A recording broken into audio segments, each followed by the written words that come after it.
GCON. So we are welcoming him on the high table. He is the majority leader of the House of Representatives. The majority leader of the House of Representatives. And we are expecting even the minority leader also to join him later.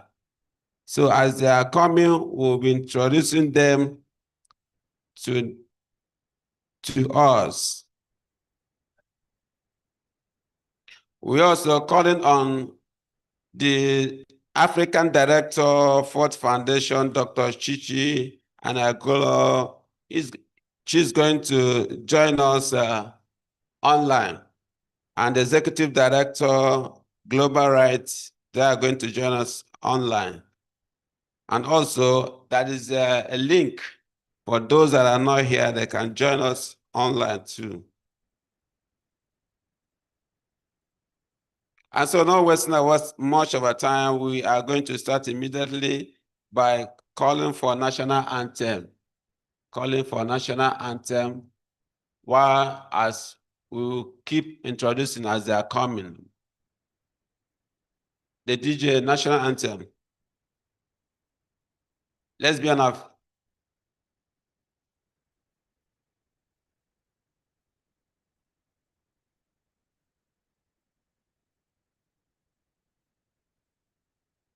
Nigeria, we are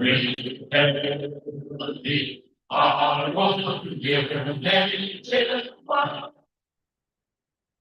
Tribe and tongue may differ, but in brotherhood we stand. Nigerians all and God to serve our sovereign fatherland. Our good shall be our sin.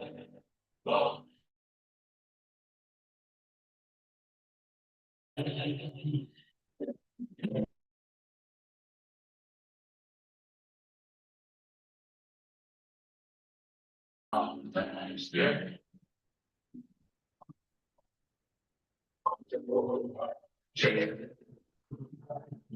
Our value we must stay. Oh God,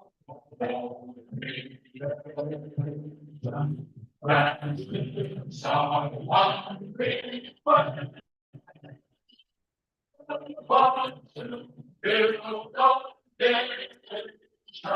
with the old man is going crash.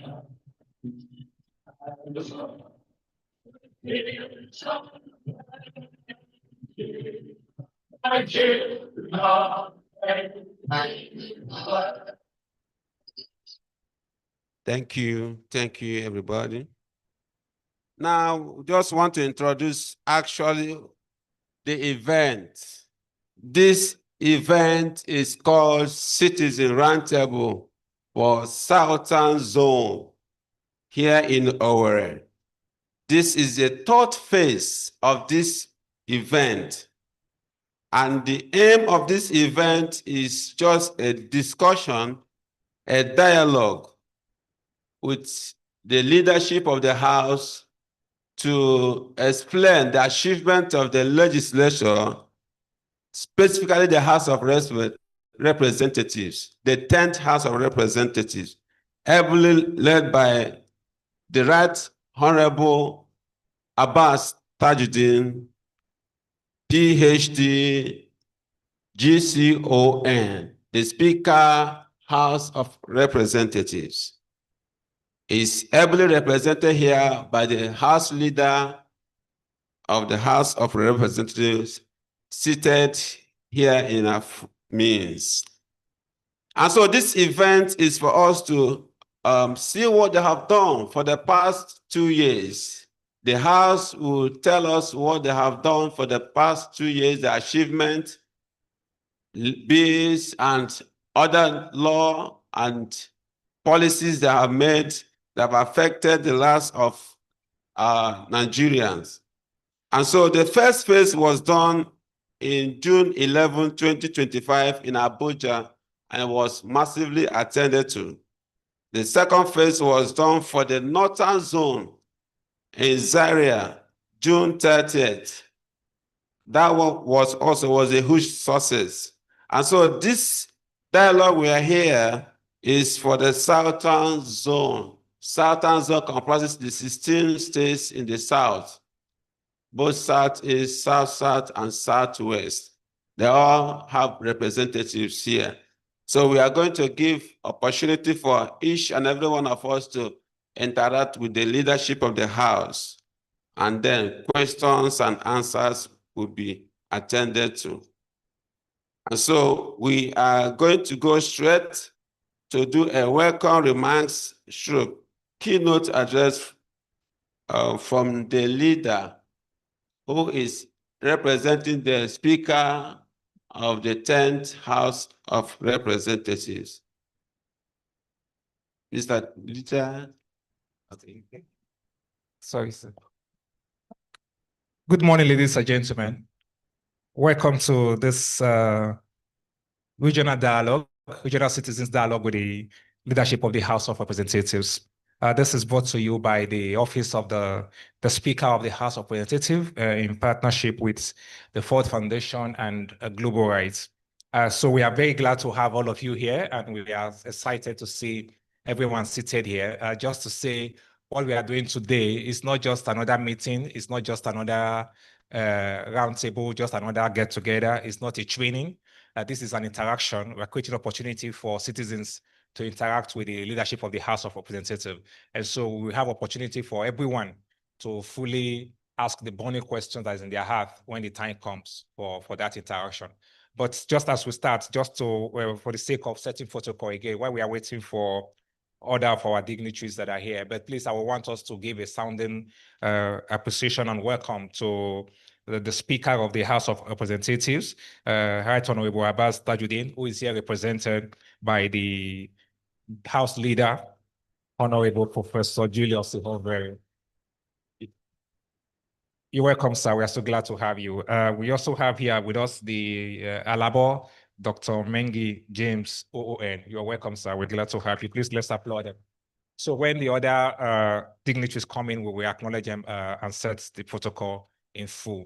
But if we are ready for the keynote and the speech from the speaker now, so we will welcome him to just to set the tone and to set the scene for all that will be happening here today. So ladies and gentlemen, I will please crave your indulgence to all rise up as we welcome the Speaker of the House of Representatives, Right Honorable Abbas Tajuddin, here represented by the Majority Leader, House of Representatives, Honorable Professor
delegates of the 16th state of the Southern region to Imo State.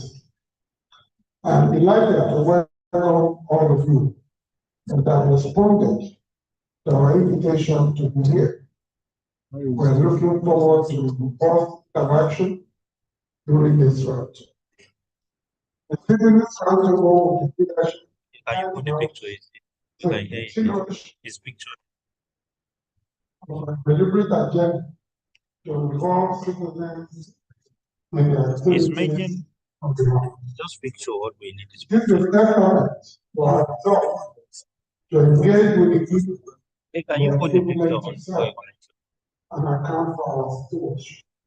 I want to thank the Association for Foundation, generous support, partnership, presented this roundtable towards global rights.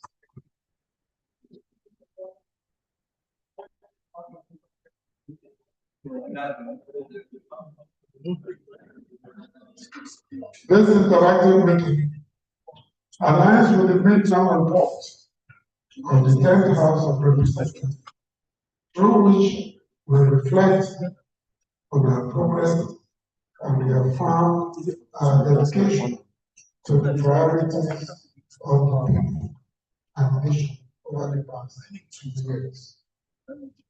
Distinguished ladies and gentlemen, at the inauguration of the 10th House on the 13th June 2023, we immediately acknowledged the fact that our legitimacy and effectiveness are fundamentally interwoven with the trust and confidence bestowed on us by the citizens. The House of Representatives chamber is indisputably theirs, and we are stewards of their collective It has, will, the PowerPoint. Just with the solemn task give us this. of fulfilling their interests. That's to start. Fully aware of this critical duty, we prioritize creating pathways for transparent dialogue, embracing constructive critique, and fostering collaborative approaches to addressing national challenges. For the past 2 years of the 10th House, citizen engagement has been meticulously integrated as one of the pillars of our 8-point legislative agenda. Through a series of substantive consultations, we have sought public perspectives on key legislative priorities and pressing national issues, from focused discussions on appropriation and state policing to deliberations on national security, economic resilience, political inclusion, and equitable gender representation. We have remained unwavered in our commitment to aligning our legislative efforts with the dynamic aspirations of the people we serve. We acknowledge that the voices of the citizenry are of paramount significance, serving as the solemn foundation upon which impactful legislation, transformative policies, and consequential decisions are made and enacted. Our steadfast commitment to a flourishing democracy is deeply entrenched in the principle of active and meaningful civic engagement, because we are convinced that a forum such as this, characterized by unfettered dialogue, the intellectual exchange of ideas, and incisive constructive critique, is vital to equipping the leadership of our nation to adeptly handle the complexities of governance, steering the state towards sustained progress and collective prosperity. This roundtable, therefore, embodies our resolute dedication to cultivating a robust and symbiotic relationship between the House and the people. It is proof of our determination to ensure that governance remains inclusive, reflective, and attuned to the aspirations of those whose mandate we're privileged to uphold. Today's event is the last in the three-phase series, which started in Abuja on the 11th of June, 2025, for the 36 states representatives. Then on the 27th of June in Zaria, for the 19 states of the Northern Zone. It is our resolve to engage directly with the citizenry, listening attentively to their concerns, suggestions, and aspirations. As reiterated during the maiden State of the House on December 20th, 2024, we are not only elected to speak for the people, but must also speak with them and amplify their voices. This gathering, therefore, validates our pledge to nurture collaboration, inviting participants to share incisive perspectives, propose viable solutions, and enrich our legislative agenda with their invaluable contributions. It is also an opportunity for us to share with them about what we have done as their representatives, both within and outside the chamber. In the spirit of inclusive governance, the House initiated a legislative dialogue with our traditional rulers, who are the custodians of Nigeria's rich cultural and royal institutions. These dialogues recognize the inevitable role that traditional rulers play in maintaining social order, mediating conflicts, and preserving the identity of our communities. The House is presently exploring ways of strengthening the role of traditional rulers in governance through the constitution review process that will define clear responsibilities and reinforce their authority in line with democratic principles. This initiative is part of our broader agenda to reach every demographic in the country and ensure that governance reflects our unique cultural diversity. It is expected that through the ongoing constitutional review process, some of these issues will be addressed.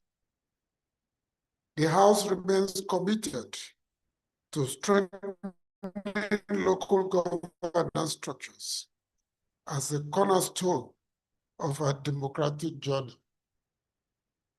We recognize that true development must begin from the grassroots, where the needs of our people are most immediate and visible.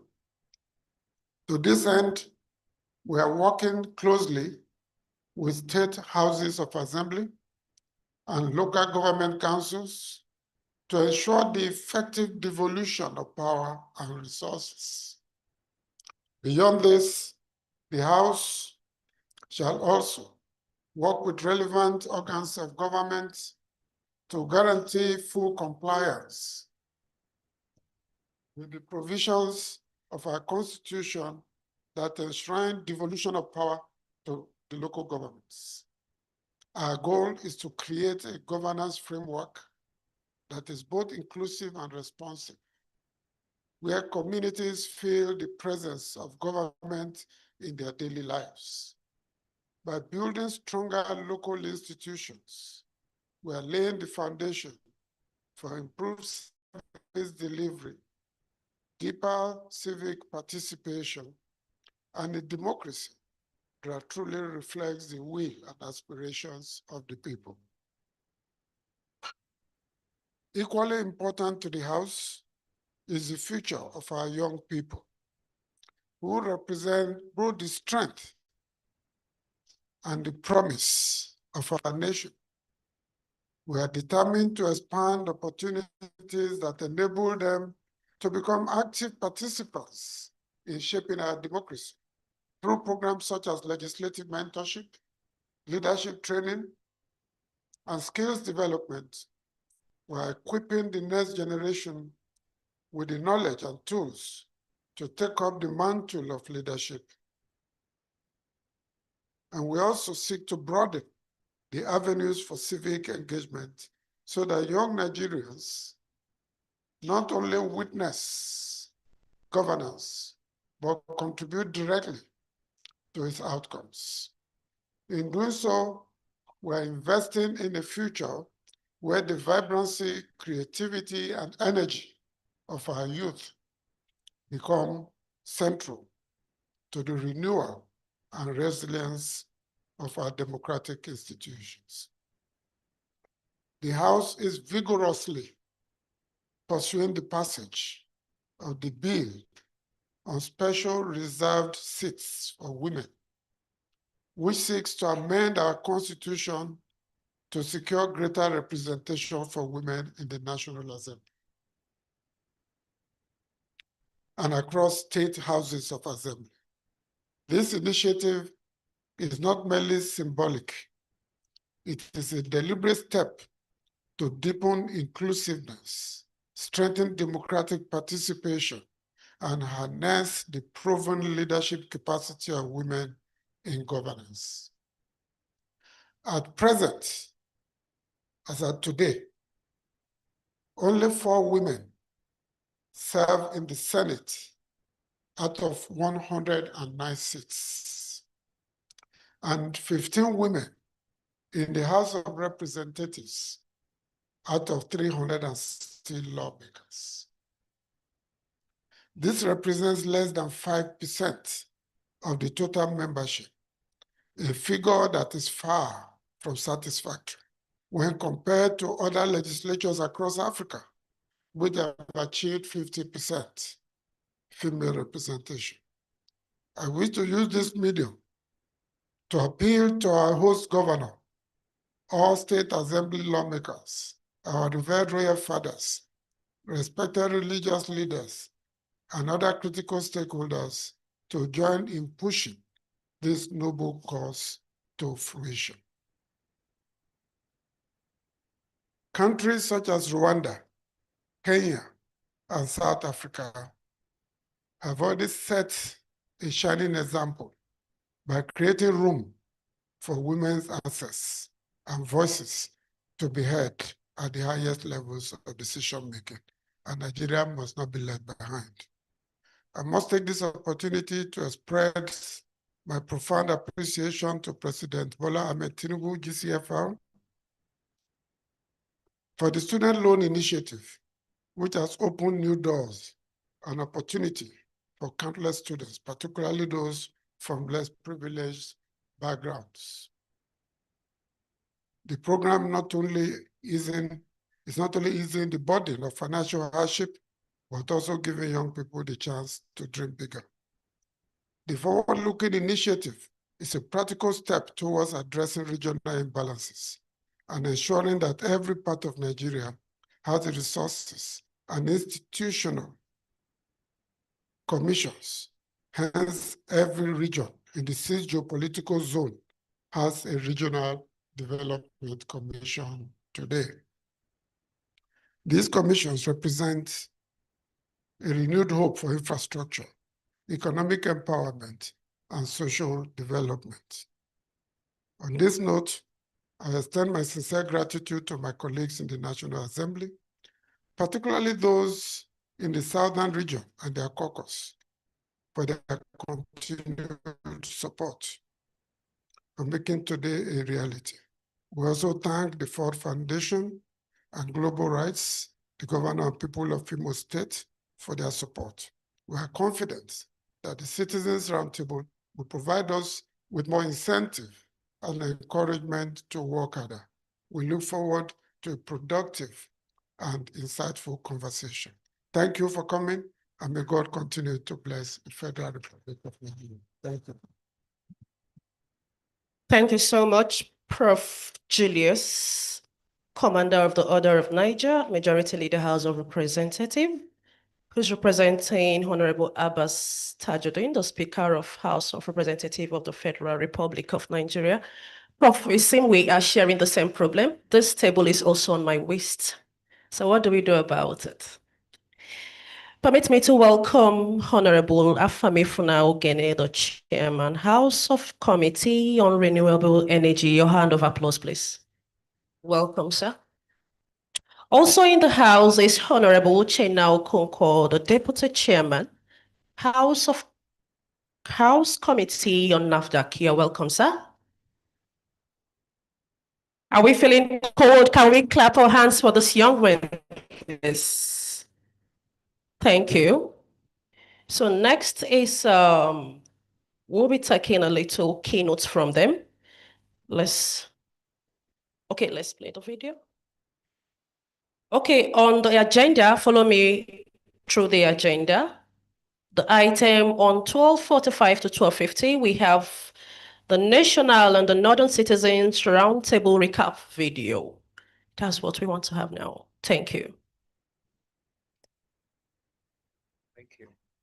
Okay, so just as the MC said earlier on, just as Kevin mentioned earlier on, this is like the third series of this roundtable we are having this year.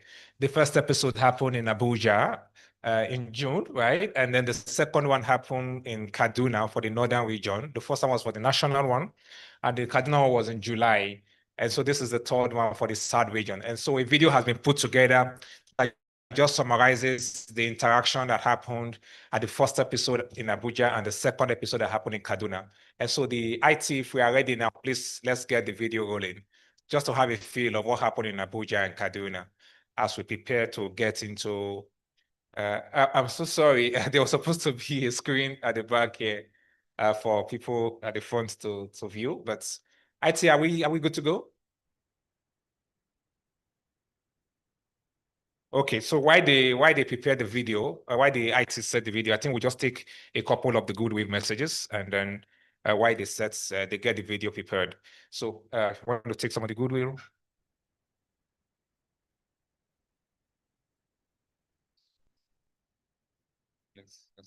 Yeah. Okay, while we wait for the IT department, we call on Honorable Afame Funaogene to give us a goodwill message. Thank you, sir. Please let's clap for him while he's standing.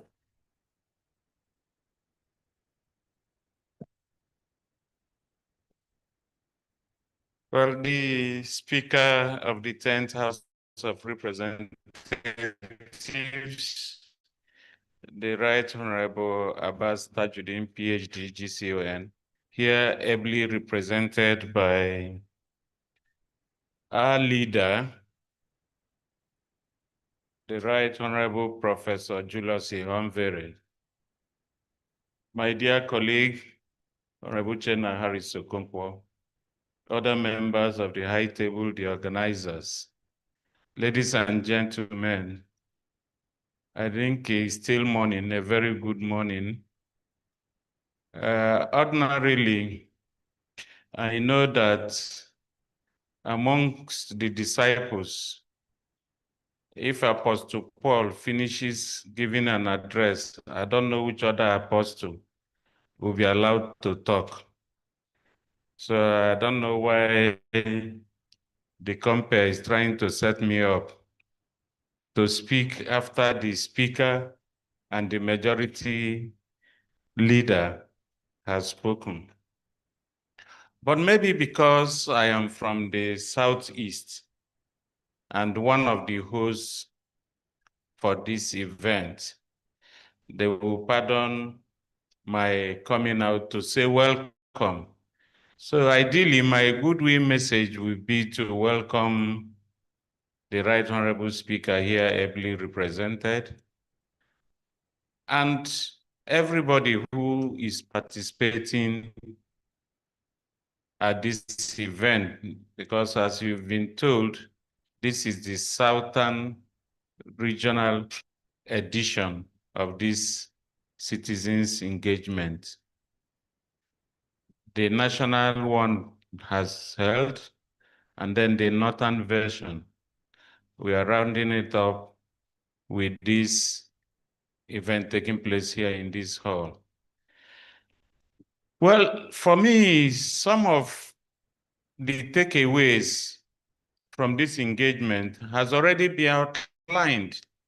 It simply goes to show that this is a responsible and responsive house that at every turn, at every point, seeks to get the buy-in of our citizens. It is not a house of know-it-all. We get feedbacks from the people, and we have different channels and avenues that the 10th House of Representatives, in keeping with this legislative agenda, is using to synthesize the pulse and the feelings of our people. I belong, for instance, to the Committee on Constitution Review.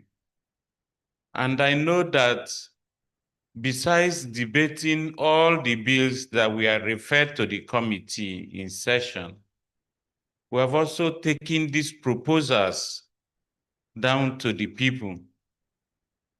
Only 2 months ago, I think in July, we held sessions, 2 per zone.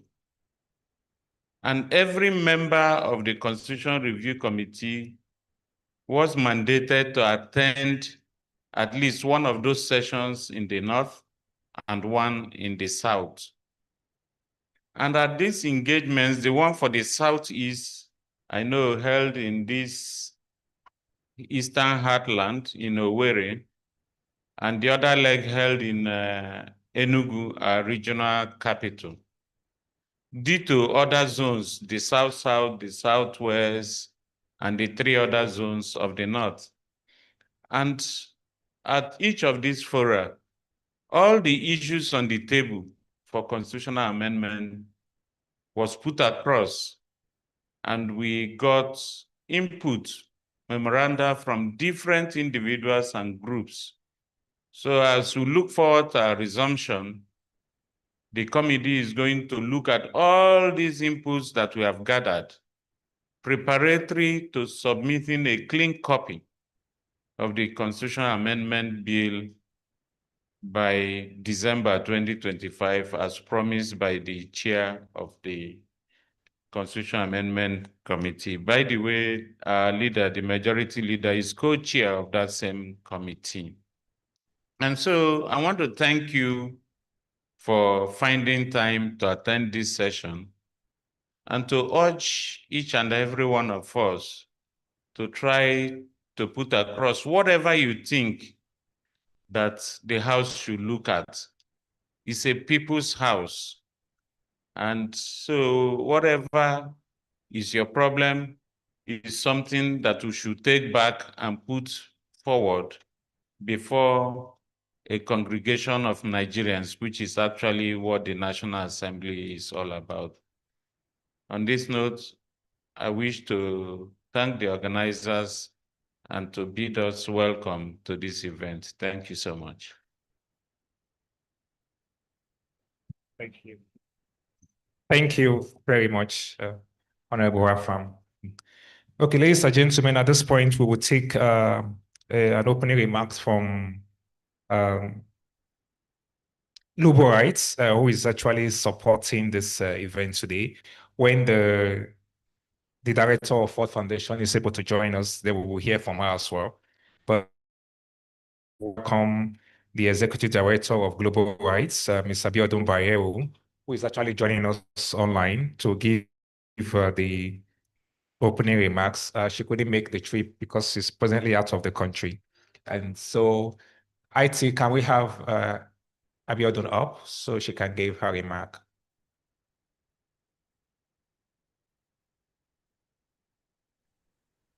Good morning, everyone. Can you hear me? Yes, we can hear you, Abby.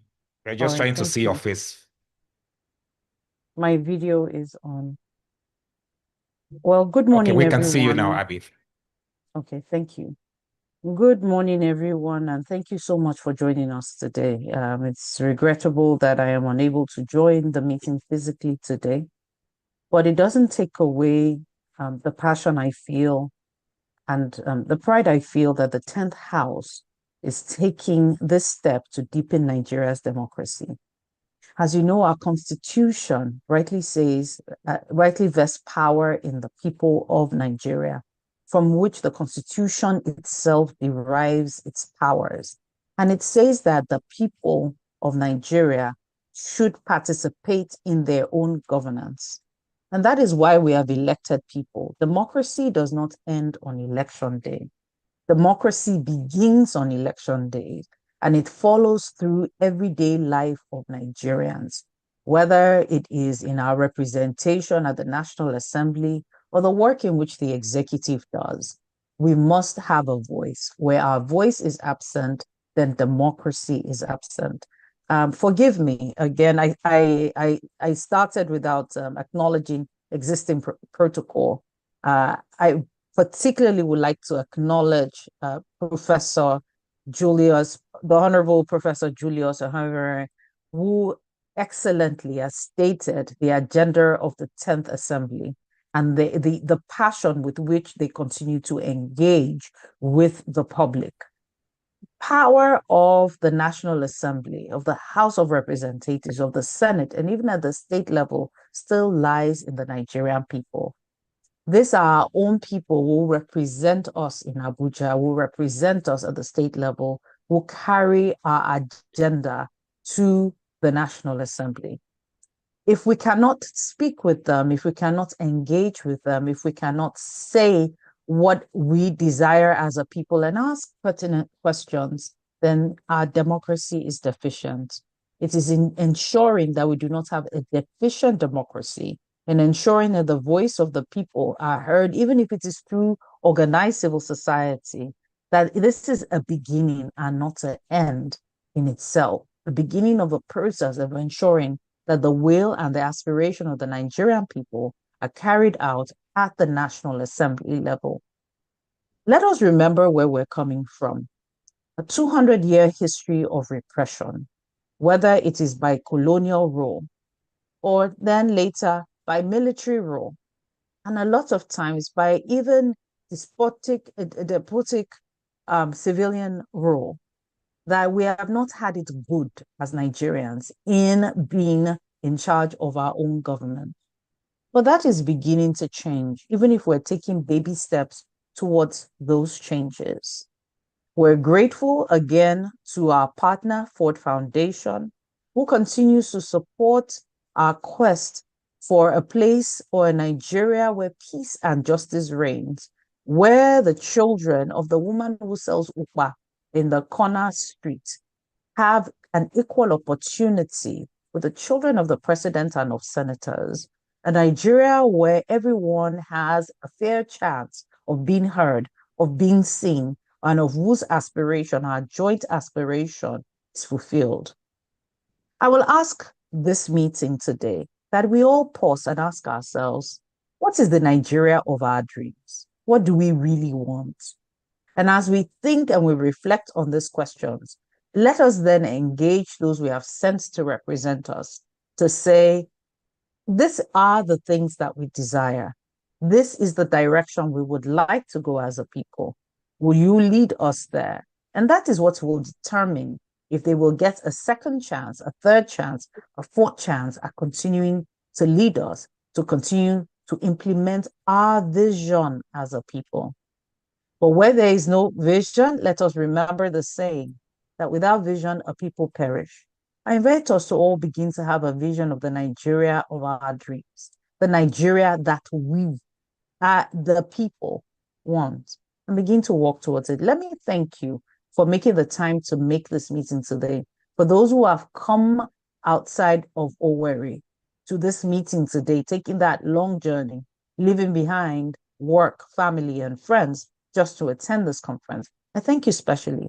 I thank the leadership of the National Assembly, particularly Honorable Abbas, for his leadership, for his foresight, for leading us into this process, which has been highly successful. As I'm sure you have heard of the meeting in Abuja and also in Zaria, and I'm sure that in a few minutes, you will see the video and you will see what impact looks like. And we're hoping that today is not just another meeting, but today we will set an agenda, particularly for the Southeast. We've spoken a lot about being marginalized, but today is an opportunity to have our voices heard, to ensure that the inclusion and integration of Nigeria in its governance continues. Thank you for listening, and happy deliberations. Thank you very much, Abby. Abiodun Baye, who is the Executive Director of Global Rights. Okay, I've just mentioned the fact that today is not just a meeting, it's a day for interaction. And so we are going straight into those interaction now. It's an opportunity now for every one of us here in person and those online to interact and engage with the leadership of the Nigeria House of Representatives. So whatever burning questions you have, whatever comments you have, whatever issues you want to bring to the attention of the National Assembly, this is the time to do it. And so we are going to do it systematically, so it's not rowdy. I will hand over the mic to the MC shortly, who will just take it. We will just take it maybe state by state and then block by block. We can go from the southwest. We finish from southeast, and then we'll move to the southwest and then south-south. We just take one person from this various states, and then we take a block like the people with disability or that before we continue, and so that we can have a very good time for interaction today. We are hoping that we're opening the floor for the next 1 hour, 1 hour, 30 minutes for us to really interact with the leadership of the House. Okay, just a minute, please.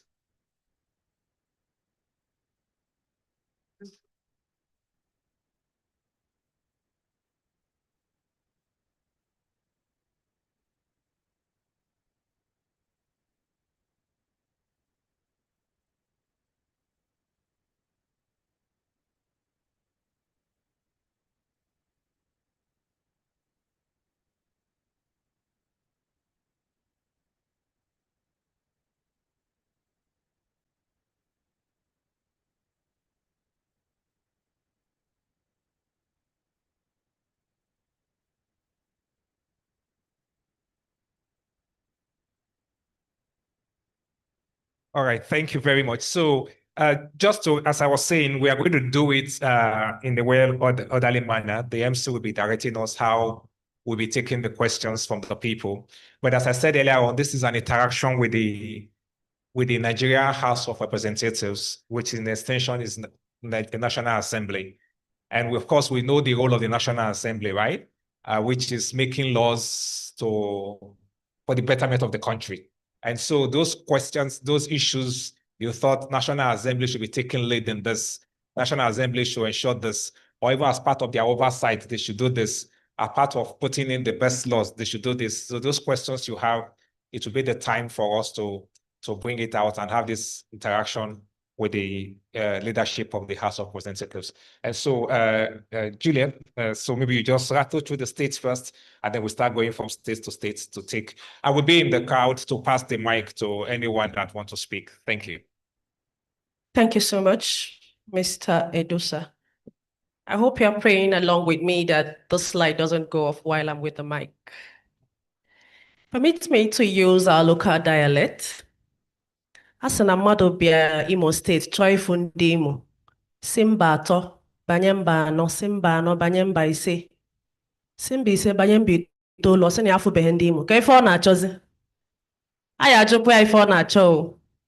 So I will be calling on the states here to quickly represent themselves by, you can either wave your hand or clap or stand. The first state I have here is Abia State. Representatives from Abia State, can we see you stand, please? Stand, please, stand. Abia State, stand, please. Abia. We have just one person. Stand, let's see you, please. Okay, does you wave your hand, please. Abia State, thank you. We have Anambra State. Anambra, can you wave your hand? Wave your hand. Thank you. We have Enugu State. Please, let's wave your hand. Enugu. Oh, okay, thank you. Ebonyi State. Beautiful. Cross River. Thank you. Bayelsa. Bayelsa. Beautiful. Akwa Ibom. Thank you. I'll follow you home for some good delicacy. Thank you. We have the Delta. Thank you. Edo. Edo State. Edo State. Okay. Rivers. Rivers, I can say you. Thank you. Ogun State. Okay, beautiful. Oshun. Okay, we can say you. Ondo State. Why is Ondo sitting so close to Oshun? We'll have a two aside later. Ekiti State. And Ekiti is close to Ondo. There is something happening there. The Oyo State. Thank God you are not sitting close to Ekiti. Okay, we have Lagos. Lagos. And of course, our host, Imo State. Please, let's see you. Beautiful, beautiful. Please, a round of applause for those from Imo. And we have to acknowledge those living with disability. Can we clap for them? Thank you so much. So the discussion will be going state by state. We'll start with the southeastern state. We expect one person from each state to stand up and tell us what the problem is. What do you think the government should do to support the civil society organization space? What do you think we should do better to address some issues that are peculiar to your state? So for the southeastern state, we'll start in this role. Abia, Anambra, Enugu, Ebonyi, and Imo. So, Abia State, one person, please. Anybody? The mic will be going round. Which state is that? Abia State Which first. state are you? Imo. Anybody from Abia? Abia. Want to ask any question? Okay, we'll move to the next one. The next one is what? Anambra State. Anambra. This is the time to ask those present questions because you're representing your states. Yes. One person, please. Hello. Hello. We know we have Abia in the room. I'm just saying if anybody from Abia want to ask a question, that's the question we're not saying no Abia here, all right? It may just be that the person don't want to ask any question. They want to just listen to others. So anybody sit down, sir. You don't need to come and meet me here, all right? Anybody from Abia that want to ask a question, to the House leader. Are you from Abia? You're from Abia, and you want to ask a question. We'll bring the mic to you there. Thank you.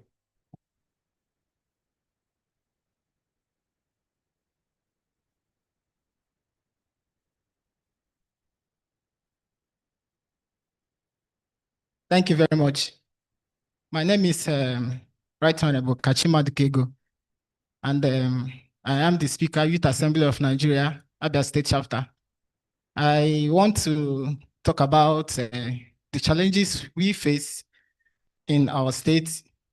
I want to comment on the electoral system. We understand the peculiar challenges we face trying to contribute in the political stage and trying to make our vote count.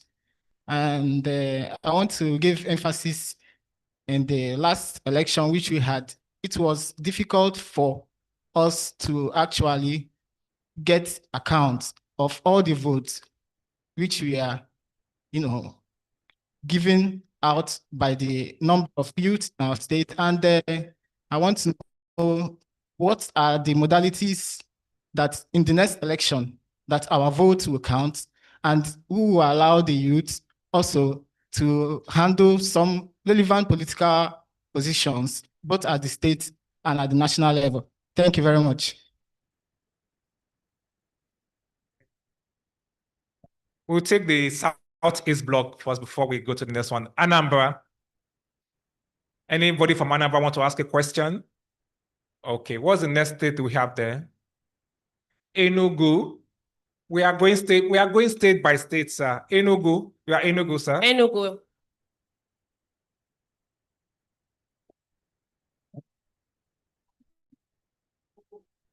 I want to say good morning or good afternoon to everybody here. My name is Sylvester Okeokoro. I'm from Enugu State. First, let me acknowledge the wonderful job that National Assembly, especially the House of Representatives, are doing in Abuja. But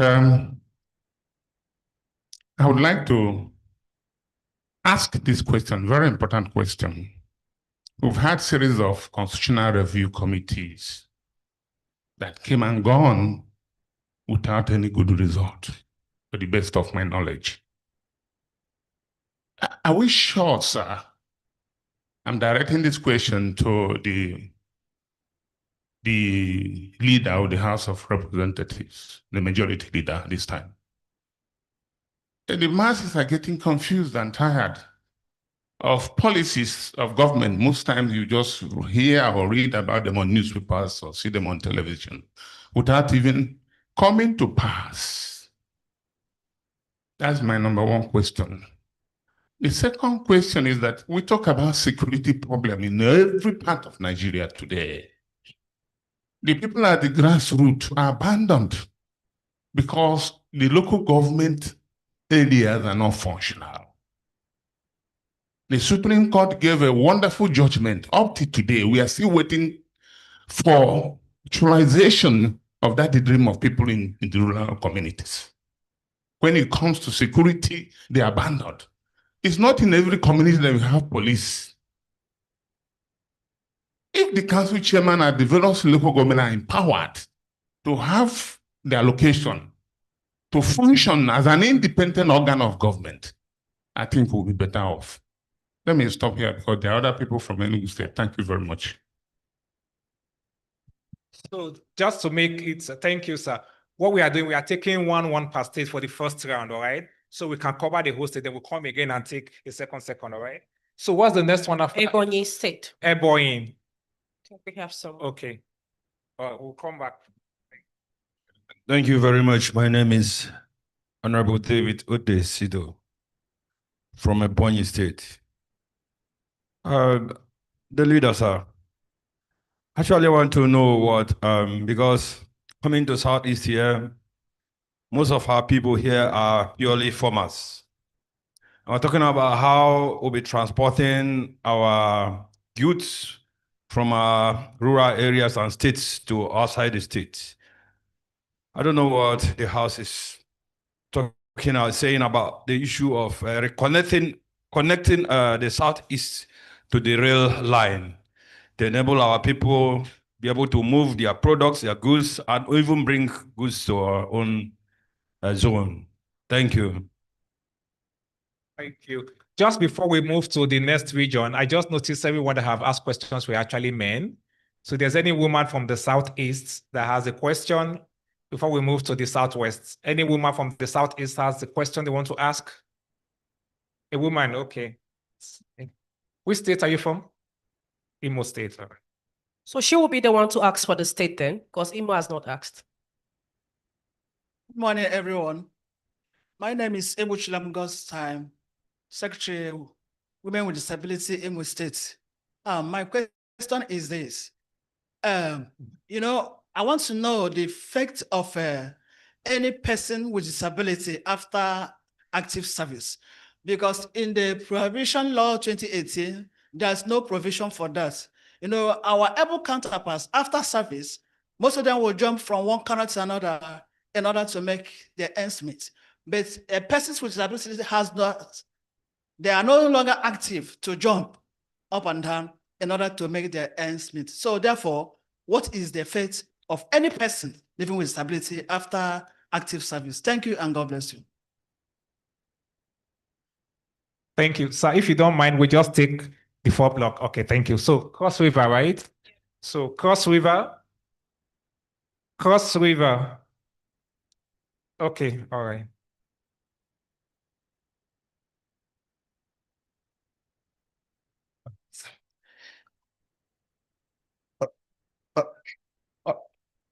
Please, thank you very much. The Speaker of the House of Reps, I stand on the existing protocols. Well, very quickly for me in Cross River, is going to be a general question first, and then I'll try to be specific to the state. Oh, sorry, please. My name is Ben Usang, the chairman, Cross River State Civil Society Network, and executive director, African Dignity Foundation. Okay, my first question is that, okay, we've now entrenched a culture of constituency projects. Somehow it has come to stay, despite our issues with it, back and forth. But if we are going to have constituency project and it's not going to be politician driven, it's said to be the closest project to the people. Under what framework is the House promoting to ensure that those projects are actually projects that come from the grassroots? Because to me, if politicians are just making the suggestions and then having their way, it's certainly not going to be people driven. So do we have a system where all members of the House hold constituency meetings as mandatory, not as an option, as mandatory with reports? And those meetings are actually not per se convened by them, but convened by the constituents, to demand their input inside project. If to me, the culture of constituency project really must continue. Okay, but let me just add again, please. I really crave your indulgence.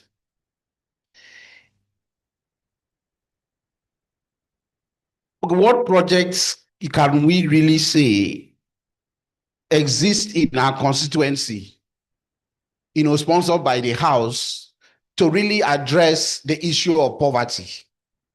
There's a legislative agenda of the National Assembly, but what is the specific interventions that cut across all, basically all federal constituency, to address project? Then lastly is budget performance. Is it equitable? Is it fair? At the moment, the road that leads to my coming here, right from the administration of President Buhari, has been like constructed forever. And yet there are roads within 1 or 2 years has been completed. What is the report of the projects that, the House has been approving, to this, basically to the executive in a way and manner that shows equity between all zones and regions of this country? Is it that projects are supposed to start and be completed in one segment of the country, while some projects in another segment of the country, which mine is suffering from the 2 main routes out of my state, are being carried out like forever? Thank you very much. These are my issues. Thank you so much, Thank Cross River State. Bayelsa, Yes. Bayelsa, no Bayelsa, what's the next state? Akwa Ibom. Akwa Ibom. No, we said if we have a question, we're not saying they are not in the House. Okay, you have a question? Okay. Thank you very much, distinguished representatives of our zone, ladies and gentlemen. My name is Dr. Helen Inafabo. I want to ask a question concerning the women participation in politics. Yes, in my state, we've always had it good because the PDP leadership is deliberate about bringing women on board. They gave them tickets deliberately and bring them on board. Now we're talking about it at the national level, and we're talking about the increased seats for women. How is the House going to ensure that the political parties will adhere to bringing a particular number or the desired number of women representation in the primary levels? Because they have to surface at the primary levels before winning the election to emerge at the general level. This is my main question. Thank you. Okay. Akwa Ibom. Akwa Ibom, anybody want to ask a question? I know you are here. Thank you very much. Let me first and foremost appreciate our venerable professor, Julius Ihombere, a man who is so well quoted and referenced across the globe. Let me also thank the leadership of the House of Representatives. So it was Bobby Bolster who once said that it's a privilege to serve the people, a privilege that must be earned, and there is an obligation to do something good with that. I feel very deeply worried and concerned for the various development indicators. That's the world development indicators, as well as the world governance indicators that was published in the year 2024. And my reference would be so directly addressed to you because you have been a lecturer for many years and a professor of political science for very many years also. So in the world development indicators, you have the poverty head count ratio, very alarming for the year 2024. You have the life expectancy on the higher side between 2000 to 2024. You have the population exploding at a very worrisome rate. You also have the net migration exploding. Nigerians in large numbers are leaving the shores of this country in very large numbers, mostly not to advanced countries, but to countries they believe have better prospects than our very own country. When you look at the economic indicators, you see also a very worrisome trend. The GDP per capita, you also see a very worrisome trend. The unemployment is also very, very worrisome, sir. And then other trends. Sir, what is the House of Representatives doing to address this concern? Owing particularly to the fact that with the withdrawal of the fuel subsidy, we believe that the amounts accruable to this country in very many dimensions have surged, and yet these indicators are on the very high side. We also want to talk about the world governance indicators. Nigeria is not also doing any better. I also want to re-echo the words of Nelson Nohilo Modibo Mandela while he was addressing a joint session of US Congress on the 4th of September 2024. And he said that as the images of life lived everywhere on our globe becomes available to all, so will the contrast be between the rich and the poor, a force that impels the deprived to seek for a better life from the powers that be. Just last week, in the NBA conference, a venerable Mike Ezekiel-Musi, SAN, said in Nigeria today, when they talk about national security, it's nothing but a mirage. That what we have is security for the big guys in Abuja. It's also worrisome for us. So please, what is the House of Reps doing indeed to address these concerns? Thank you. Please, let me at this point quickly crave our indulgence because we're having a lot of people that want to ask questions, all right? So when the mic gets to you, if you can ask us in 1 minute, maximum 2 minutes, so we can take enough people, have enough people, opportunity for enough people to talk, all right? So please keep it to 1 minute. If it's too long, 2 minutes, so others can talk. What's the next state? Delta State. Delta States. You are Delta? Delta.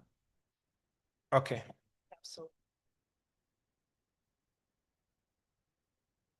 Please permit me to stand on the existing protocol. Well, not conceding totally to the man who spoke from Enugu. We are actually concerned about the new constitutional review, how it will end concerning the issue of state police and true federalism. We need to speak on confidence this time because we know there are a series of constitutional reviews and up to now it's not functional. Thank you. Thank you, sir. What's the next? Edo State. We should take, okay, Edo is the last for South-South, right? Rivers. Okay, so we just take the two South-South and then before we go to the other regions, all right? So this one first, before we take the next one. Okay, all right, sir. The mic is better. This one is Thank you, sir. So we'll have you respond to this, and then. Thank you. All right, let me begin by thanking all of you for your questions. Just listening to them, I personally am beginning to get a true feel for some of the other critical issues at the grassroots that you all think about. And I'm sure if we go deeper into our communities, we even find more troubling questions coming from farmers, market women, and others. I will try to answer some of them, and my colleagues here can kick in. And there may be some other persons with more information out there. One, the House of Reps, like my colleague Honorable Gere said, we don't claim to have all the answers, which is why we have opened the house. We call it the People's House to the public. We have the NAS Open Week, where we invite members of the public to come into the house, go around the house, ask questions, visit your reps, visit other reps you want to see. Number two, our primary function is lawmaking. That's the role of the legislature. Second is oversight, and you can only oversight money is appropriated. Where we have appropriated money to a ministry, agency, we can go, we have the constitutional right to go there and say, what did you do with that money? Legislative activism, constituency outreach follow. But again, those are not firm and common to all in the same way. You see, for many of the complaints that people at the grassroots have, I always say 50% of the challenge or the problem is with the people themselves. Because you have responsibility for those you send to Abuja. They don't just wake up in their bedrooms and end up in the National Assembly. People vote for them. And you always have options. So if you vote someone you are not sure of, but because he gave money, or he's handsome, or his father is the chief, or is related to one minister, you will get what you have invested in the performance of that individual on the floor. If you vote a contractor who is based in America permanently, but only came home for election with dollars, he will be running your interest from America. And you know what that means. So 50% of that problem comes there. Of course, some people, when they come to the house, can change. They see how their colleagues are operating. They see new regulations, a new environment, monitoring by media, civil society. They then realize that, hey, this thing is not a joke. I can move. So I'm not saying people cannot change. But the person you vote in, you cannot give what you don't have. The other point, before I answer a few of these questions, is that there's a tendency in Nigeria today, coming from military rule, to focus excessively and almost exclusively at the federal government. This is completely wrong. There is a local government that gets allocation every month. There is the state government that gets allocation every month in the billions. And then there's the federal government. The legislator in Abuja gets constituency vote once a year. Huh? And that amount is not up to what the least local government gets a month. Some constituencies, they get 50 million once a year because they're the same amount to all the states, divided by the number of legislators equally. So Kano and Lagos that have 40 or 30 legislators, if they get 500 million, they divide it by that, so some get 40 million. But the impression is that there is this constituency vote that members are stealing and use it to buy cars. First, the money is not given to any legislator. You are told this is your constituency vote. Nominate projects depending that will benefit your people. You nominate the projects. It is against the law to nominate the contractor. So you nominate the project. So it depends on the interaction between you and your rep to say the priority is the market. The priority is schools. Half of them have been, those are local government responsibilities, by the way. Or the priority is skill acquisition, is empowerment of women, and so on and so forth. I thought I should make some of those minor clarifications so we know what we are looking at. Our power as legislators is one, is in proposing bills which can become laws after due process. Moving motions. Your motion, when it is moved and passed, will be communicated to the agency concerned, but there is no law binding that saying that the motion is binding. I want you to note that. So I can move a motion that my people have no technical school, if it's a motion, or they have no market, or fire has, they will communicate it to those agencies or committees you raise. But the motion has no power of law. Our committee work, we can use that to also raise issues with agencies when they come to visit us or when they come for budgets. But again, there are rules and regulations guiding the budget and appropriation processes. Let me begin with the last one, because I'm the deputy chairman of the Constitution Review process. We have been in this almost forever. Every legislative session has Constitution Review, usually chaired by the deputy speaker. And we do our work in the House of Reps, consult, have hearings, receive motions, receive bills, receive suggestions, and what have you. But we don't have the power to amend the Constitution on our own. If it is passed after a joint session between the Senate and the House, which we agree, it has to go to the Houses of Assembly. And we need 2/3 to pass it. And that is where it has always suffered major cataclysms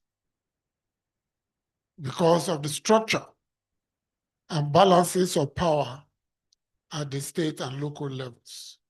Now, let me say, you all remember in this country that local governments voted against their own autonomy. They said, we don't want it. I'm sure you know why they did that. But this time, we are taking it differently.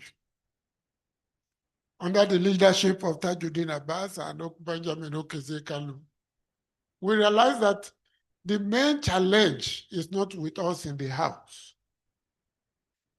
We have intellectual, ideological, spiritual, and even emotional commitment to the issues.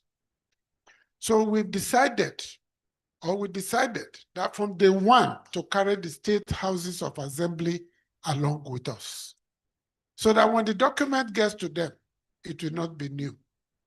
The chairman of the Committee of Speakers in Nigeria is a permanent member of our committee. We've also taken it on ourselves to visit their zones when the speakers and the state houses are having their meetings to interface with them. We've also gone to brief the Committee of Governors on what we are doing, how we are doing it, and it's a continuous process. We are taking the issue out of Abuja to the zones, like Honorable Gana mentioned, 2 consultations per zone, and it is not over yet. So in a nutshell, we are trying as much as possible to democratize the process involve as many stakeholders as possible. We've had engagement with civil society, we've had engagement with private sector, we've had engagement with governors, we've had engagement with speakers, with Algon. It's never been this democratized before, and we're hoping for a better result this time. You specifically mentioned state police. Well, luckily, all the governors have endorsed state police this time. In the House, we do not have a problem. Not, in fact, the National Assembly, we don't have a problem with state police. And I'm sure in the executive, it's the same process. So I believe that this time, we've all learned our lessons from the spate of insecurity and the challenges we're having. And everybody now believes that we must take security closer to the people, and it may make a big difference in how we handle issues of security. So I believe that this time would go a long way. Governance indicators, well, comrade, if you're asking about governance indicators, again, it comes from what we're looking at the federal level. I think we're to look at now, it's not just the federal, but also the state and the local governments. Why are local governments not functioning? Why can't they manage primary healthcare centers? The federal government will build the primary healthcare centers, hand it over to the state, and they won't run it. In my constituency, UBEC spent almost 400 to 500 million, I think, to build a school for basic acquisition and handed it over to a state governor who refused to open it. Till this day, the school became dilapidated. Things went there and removed all the toilets, the lighting, the windows, and everything. I was still working at the state level when this was completed as SSG.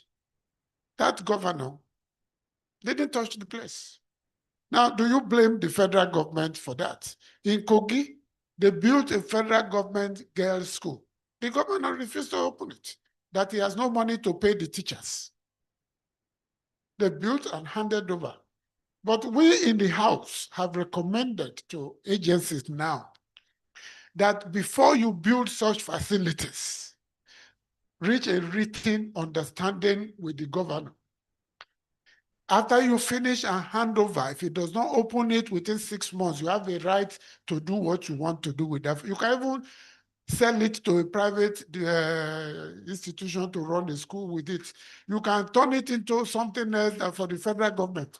Forget about waiting for the state forever. So if that recommendation we have made goes through their board and they adopt it, we'll begin to see a difference. So the indicators, we should even thank God that they are where they are.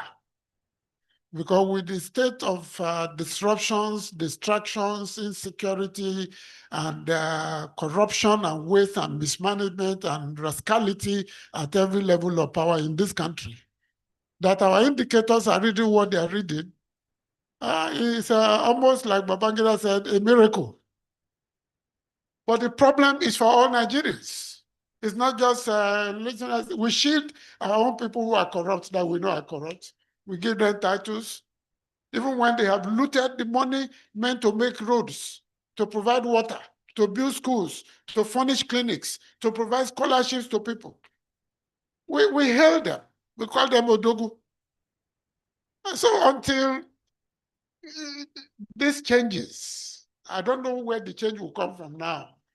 And I don't want to go outside the questions.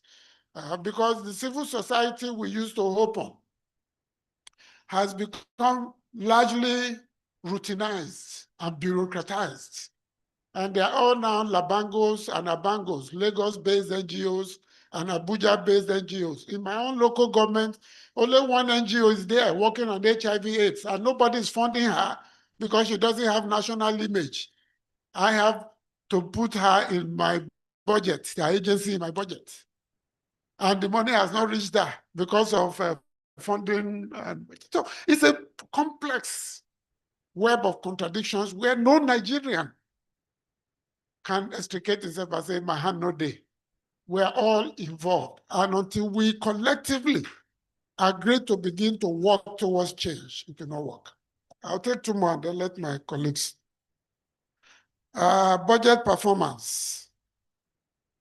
At the federal level, we continue to deal with that. Just 2 days ago, the speaker set up a committee chaired by the deputy speaker to look into the issue of budget performance at the federal level. We cannot interfere with budget performance at the state level. At the state level, how many speakers will have the courage to set up a committee to look at budget performance in their states? You see? But I think you have several levels of performance that you should be looking at. One certainly is the federal. Look at the various ministries and the agencies, how they are performing. And you should be able to call out those that are not performing. Don't pretend that you are not seeing them. And if you write to the president, trust me, you may be surprised. Your letter will get to him. We think if you write to the president, DSS will come and arrest you. It's not true. DSS will not. It's when you write to him and abuse him and call him names and tell us, they will come and ask you to come and prove it. But if you tell him this, your minister, he's not doing anything, he's spoiling your government. He will look at it, he may call the minister and say, I work for Obasanjo. And if Obasanjo received that kind of letter, he will call the minister and say, Minister, look at what they wrote about you. So please, second, you all have senators. Don't think the senator belongs only to the local government it comes from. He's responsible for an entire senatorial district, and he has power through the number 3 man in the country, the Senate president, and to also reach the president, and to reach the governor. Your rep. If you do not talk to your rep, you cannot hold him accountable for anything. You have the constitutional right and duty, the natural right to say, hey, Oga Rep. And by law, all of us must have constituency offices, functional. And we have a committee in the House that goes around the country to ensure that your constituency office has been established and is functioning. So if you know a rep who does not have one, write to the speaker. Write to the speaker. His phone and email and online. You know how to get these things. And say, Alhaji Abbas, this our rep no get constituency office. I've been there 10 times, it's not open. He has no staff. Because he gets resources every month to pay his staff who works in the office. Every month. So if you are sitting on your rights and your responsibilities, God will not come and do it for you. It's not God's business. It is your business. You elected him. Then, of course, we all have a duty to make our local governments work. Many local governments today cannot even remove a dead goat from the street. Not to talk of repairing school, ensuring water, which they used to do.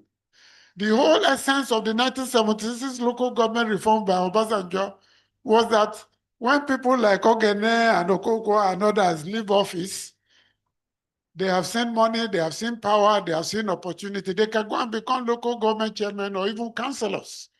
Wole Soyinka once announced he was going to become a councillor. He wanted people like Adebo, Super Palm Sex at that time, to go and become local government chairmen. They have run development programs for the country. So go to your own local government and do it. But we bastardized it. We brought people who came from America with dollars and made them chairmen. And they couldn't even speak the language. They couldn't communicate with market women. So I believe that the way the states have also managed the local government needs a second look. Supreme Court has ruled to help them. Who is sitting between the local government autonomy and performance and the Supreme Court? It is not the federal government. So you should be asking questions. You should make it a campaign issue. Don't just be hailing them and say, ah, you are trying. Our governors today, thanks to President Tinubu, have more resources than any governor has ever had because the fuel subsidy money is going there. And you can see that many of them are not borrowing. Many of them are doing bold projects. I just saw a video of, I think, a completed tractor assembly plant in Enugu State, for example. And the federal government just announced yesterday about a new project of tractorization in the agricultural sector. That company, for example, will serve many states. So many of them are doing bold projects, but some are not trying. And you have a responsibility as citizens of Nigeria to also call them out, to use every means possible to encourage them to do more, to look at the levels of poverty, of unemployment. Unemployment cannot be solved with government appointment, SSA, SA. It can never be solved. It's by expanding agriculture, expanding industry, encouraging investors, small and medium scale industries, that you can solve the problem of unemployment. And that is also solving the issue of insecurity. So I believe that the House has done a lot on security. We have held several consultations with security chiefs. You know, room where there is no media, where you tell them, tell us the truth. What are the problems? And they open up, and we have responded. If it is budgetary, we respond. If it is bureaucracy, we know where to address that issue of bureaucracy. We've done that. There is no week we don't have 3, 4, 5 motions on insecurity-related or security-related issues on the floor. And we communicate this. We have on the floor in 2 years more than 1,000 motions on security-related issues. And all of this we pass on to the relevant agencies. We have declared full support for state police. And one reason why the House is strongly supporting traditional rulers to be given a constitutional role is that when something happens in their communities, the first thing they say, call me the Igwe, call me the Eze, call me the Obi, call me the chief, the Oba, the, that's the first thing, get me the Obong in that place. So you know they are useful. So we said, no, give them a constitutional role so that they can play their roles more robustly. They know the people. They know their people. They know their chiefs. And the chiefs know the people. When these days, strangers, they just bring one trailer from somewhere, stop somewhere, they all come down and walk into the bush, and people are looking at them. Somebody's recording, oh, they don't come again, oh, they've dropped them, they're going to the bush. And that's where it ends. That has to stop. We must bring all stakeholders on board on this issue.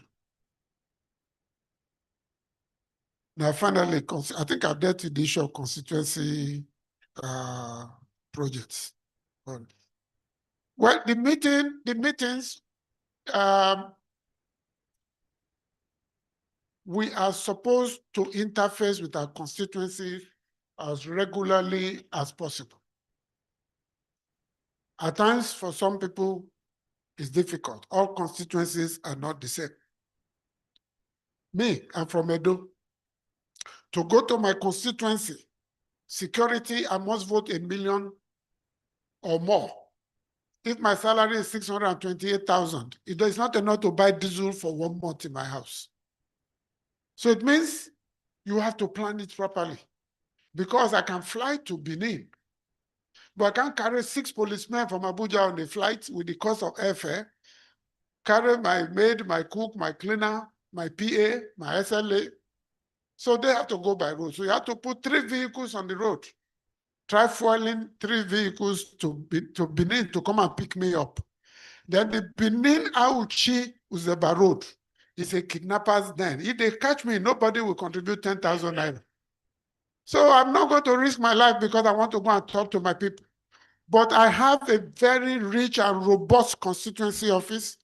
But beyond that, I have up to 10 people who are on monthly allowances and salaries from me.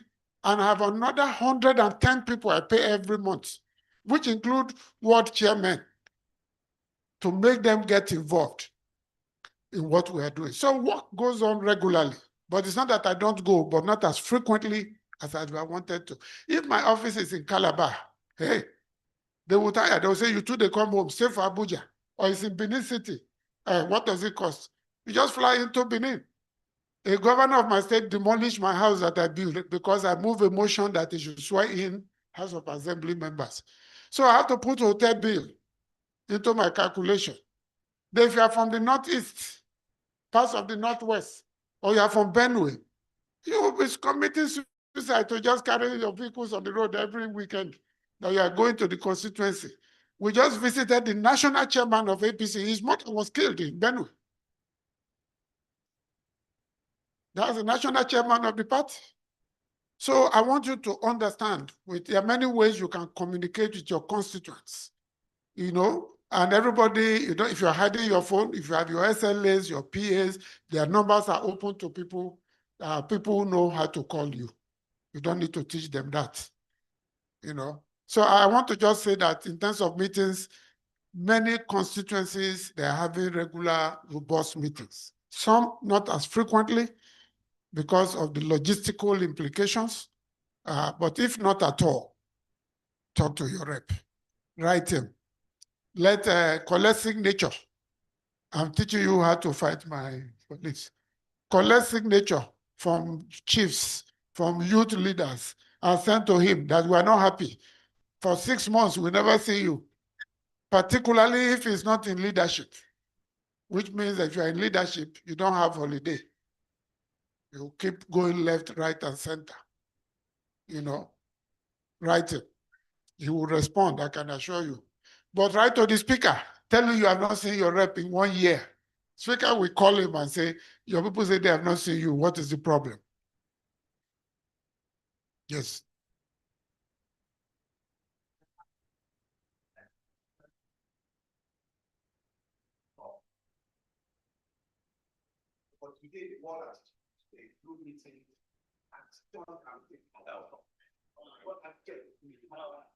So my point is that if I was insisting on consequence, let the decision platform for the people to put on the projects that. No.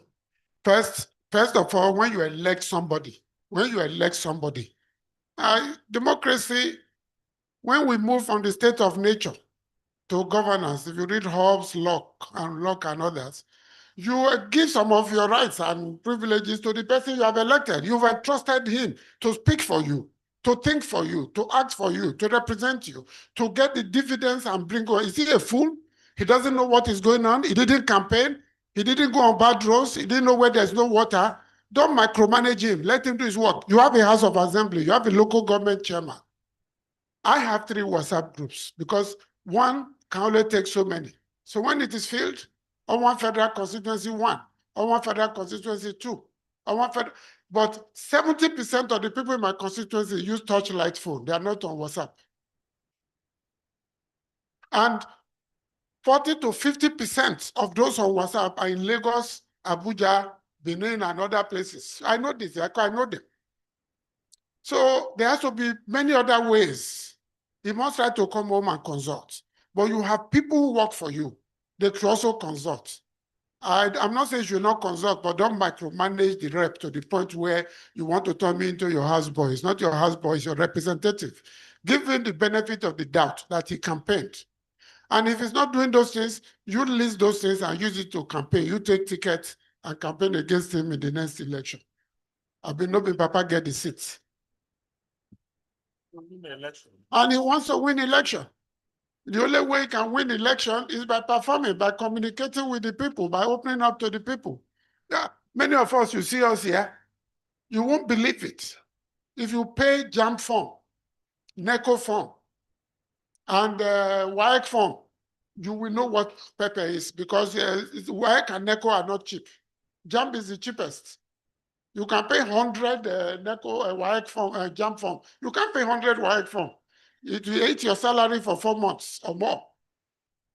So, but we do these things. We send people on pilgrimage, we send people on training, skill acquisition, different things. And if you're a good legislator, when you do that to people, your LA, SLA, or PA should put them in a WhatsApp group for constant communication. That's the way it works. And you will be on that WhatsApp group. You know, I make myself available, maybe on the weekend. I say, okay, people on this WhatsApp, any question you have, answer, ask. And they send, and I reply them. We quarrel sometimes. Some of them, I tell them, go to hell, don't vote for me in the next election. Who do you think you are? Then after that, I call him. I say, you were rude to me. I'm older than your father. I know your father. You should respect me. Yes. And you know who of my constituency. You can't talk to me if you don't respect my age. You don't respect my position. Respect my traditional title. Then he will say, I'm sorry, sir. No vex. And we'll make up. And then he will send you his phone number, his account number. You know, that's the most important thing. In fact, you discover that the anger was about the account number, no alert. And you do the need.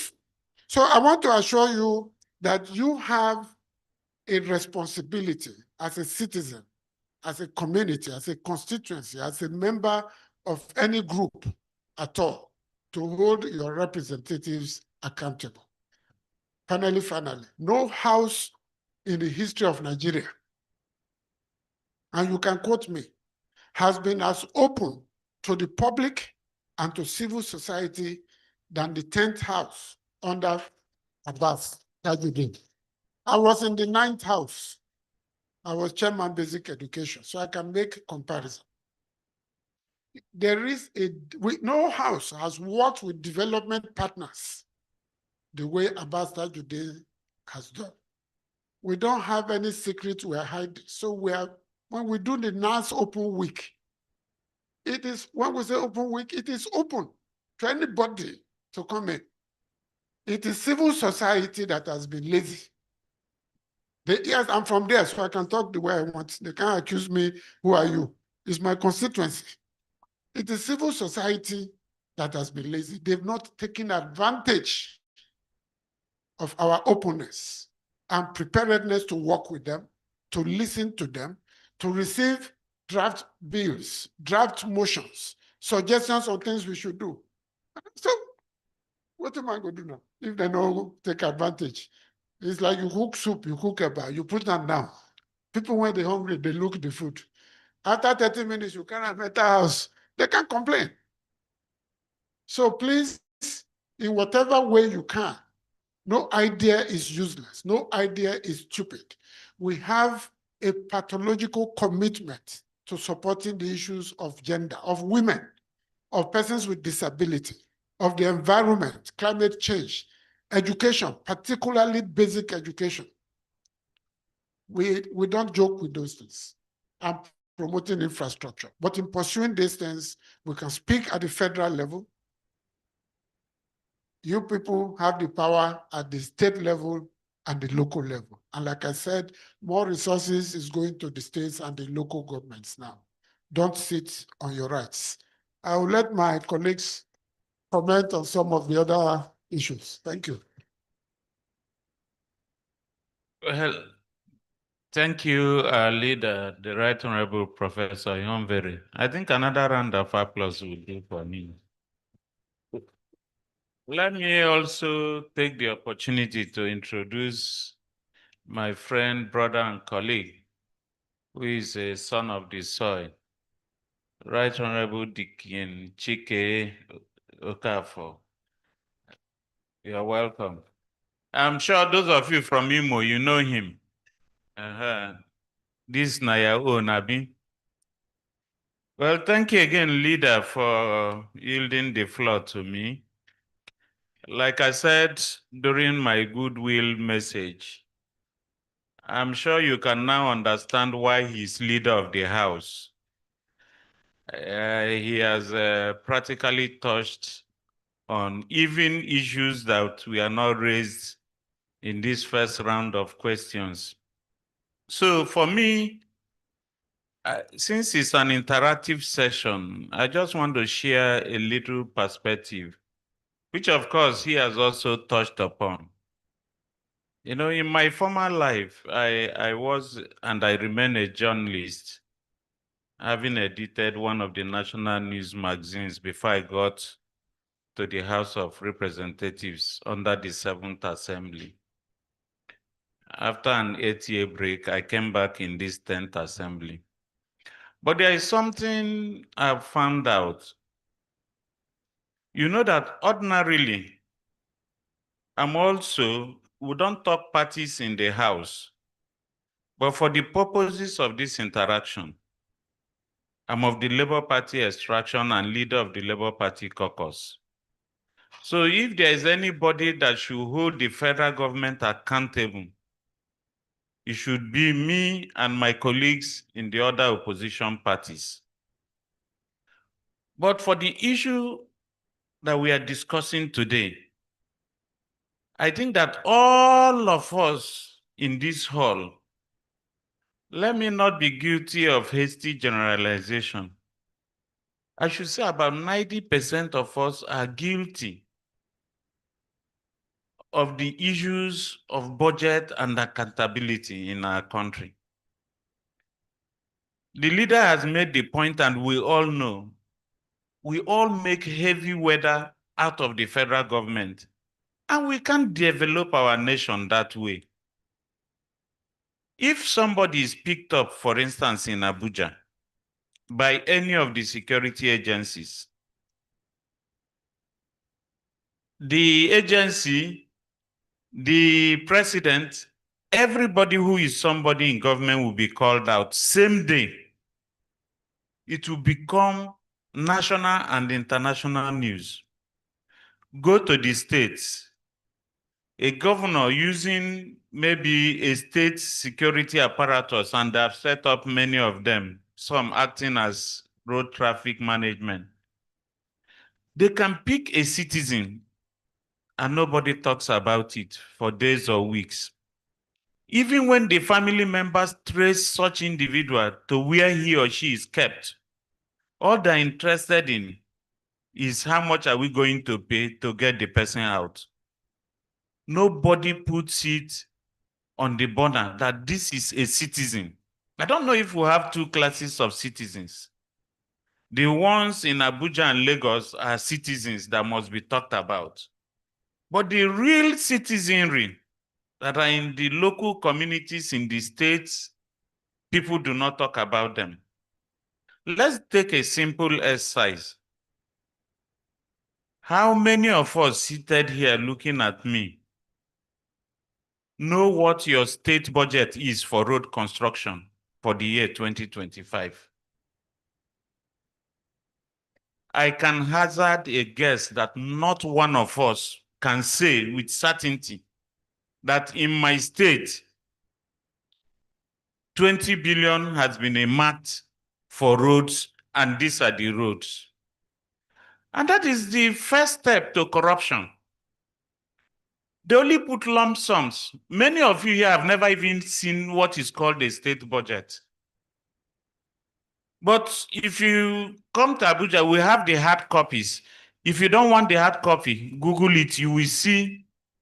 Just put your state, you will see all the roads. I'm not saying that I'm going to do all the roads because it's dependent on funding.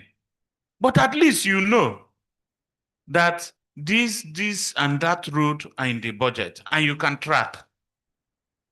So if they are doing a shoddy job, you can say that this road in the Nigerian budget this year, 30 billion was earmarked. Why are you doing a worthwhile road? But in the States, you can see 20 billion for roads. For which roads? At intervals, after a state executive council meeting, the commissioner for information will announce the governor and the state executive have approved road ABC. this, 4 billion, that's not tracking. That's not budget performance. Let them list out the roads, the amount, so you can benchmark it against what is available. So I'm saying this so that the earlier we begin to reorientate ourselves, the better for us. Because whichever project the federal government is bringing is going to be cited in a locality. It must be in a local government. It may cost across local governments, cut across states, but it's located somewhere and you can track it. Let us also begin to track our state budgets. It's your right. Demand. I challenged some journalists and I won the bet. They thought that they know that when the governor comes and presents a budget, that's not the budget. What he presented was budget proposal. At the time he signed the budget, I asked them, give me one copy? And that was in Anambra. I said, give me one copy, even 10 years ago, go and bring. The man went and parceled certain things, executive briefs, spent his money to way bill it to Abuja. And I looked at it and I laughed. I said, we are colleagues. I know what I'm talking about. So let it be a take-home assignment. When you get back to your state, try and find your state budget. Even 10 years ago, I'd like to see it. I know that about 2 or 3 states tried to do budget breakdown. But besides that, you cannot see a state budget anywhere in written form. It's not available. Having said that, I also want to talk about, I know the leader talked about, I think the lady from Bayelsa who talked about women participation. The whole essence of the reserved seats doesn't mean that we are going to take away the existing constituencies. Women are free to contest every constituency, the 360 constituencies. They are free to contest. But what we are trying to look at is to create special seats for them, the one that men will not contest. So we are looking at, for instance, in the House of Reps, getting one extra seat per state plus Abuja. That makes 37 seats extra for House of Reps. So if perchance they're able to get 20 more seats or 30 from the regular 360, you know that you are now talking in the region of close to 70 women. And that will be a sizable number in a gathering, in any parliament. At the Senate, same thing. At the State Assembly level, we are talking about 3 seats per state. That comes to 180 seats. So for those seats, there is no party that is going to field a man or a male. What you're going to have, every party will field women. So it's specifically reserved for women. They still reserve the right to contest the other 360 and 109 seats in the National Assembly. And it's a proposal that we intend to see how it will work, you know. So for the men too, some of them say, why will you reserve and you don't reserve for me? No, it's just to have our women folk on the table. And the more female voices we have, I'm sure that the merrier. Well,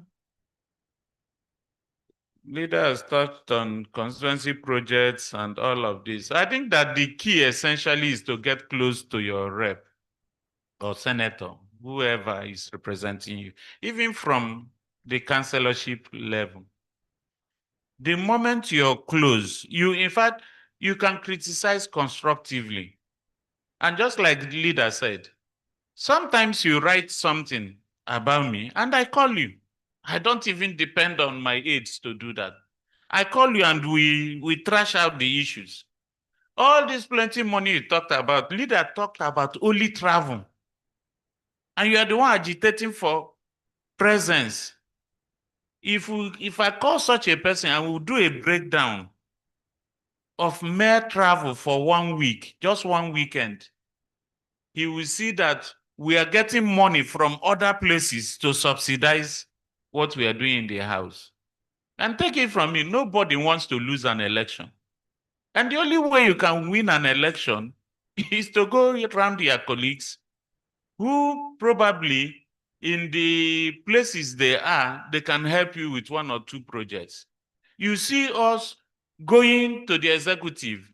We shouldn't be doing that. We are doing that because of our people, because we are there representing them. So we are going there to say, we need this primary school fixed. We need this and that.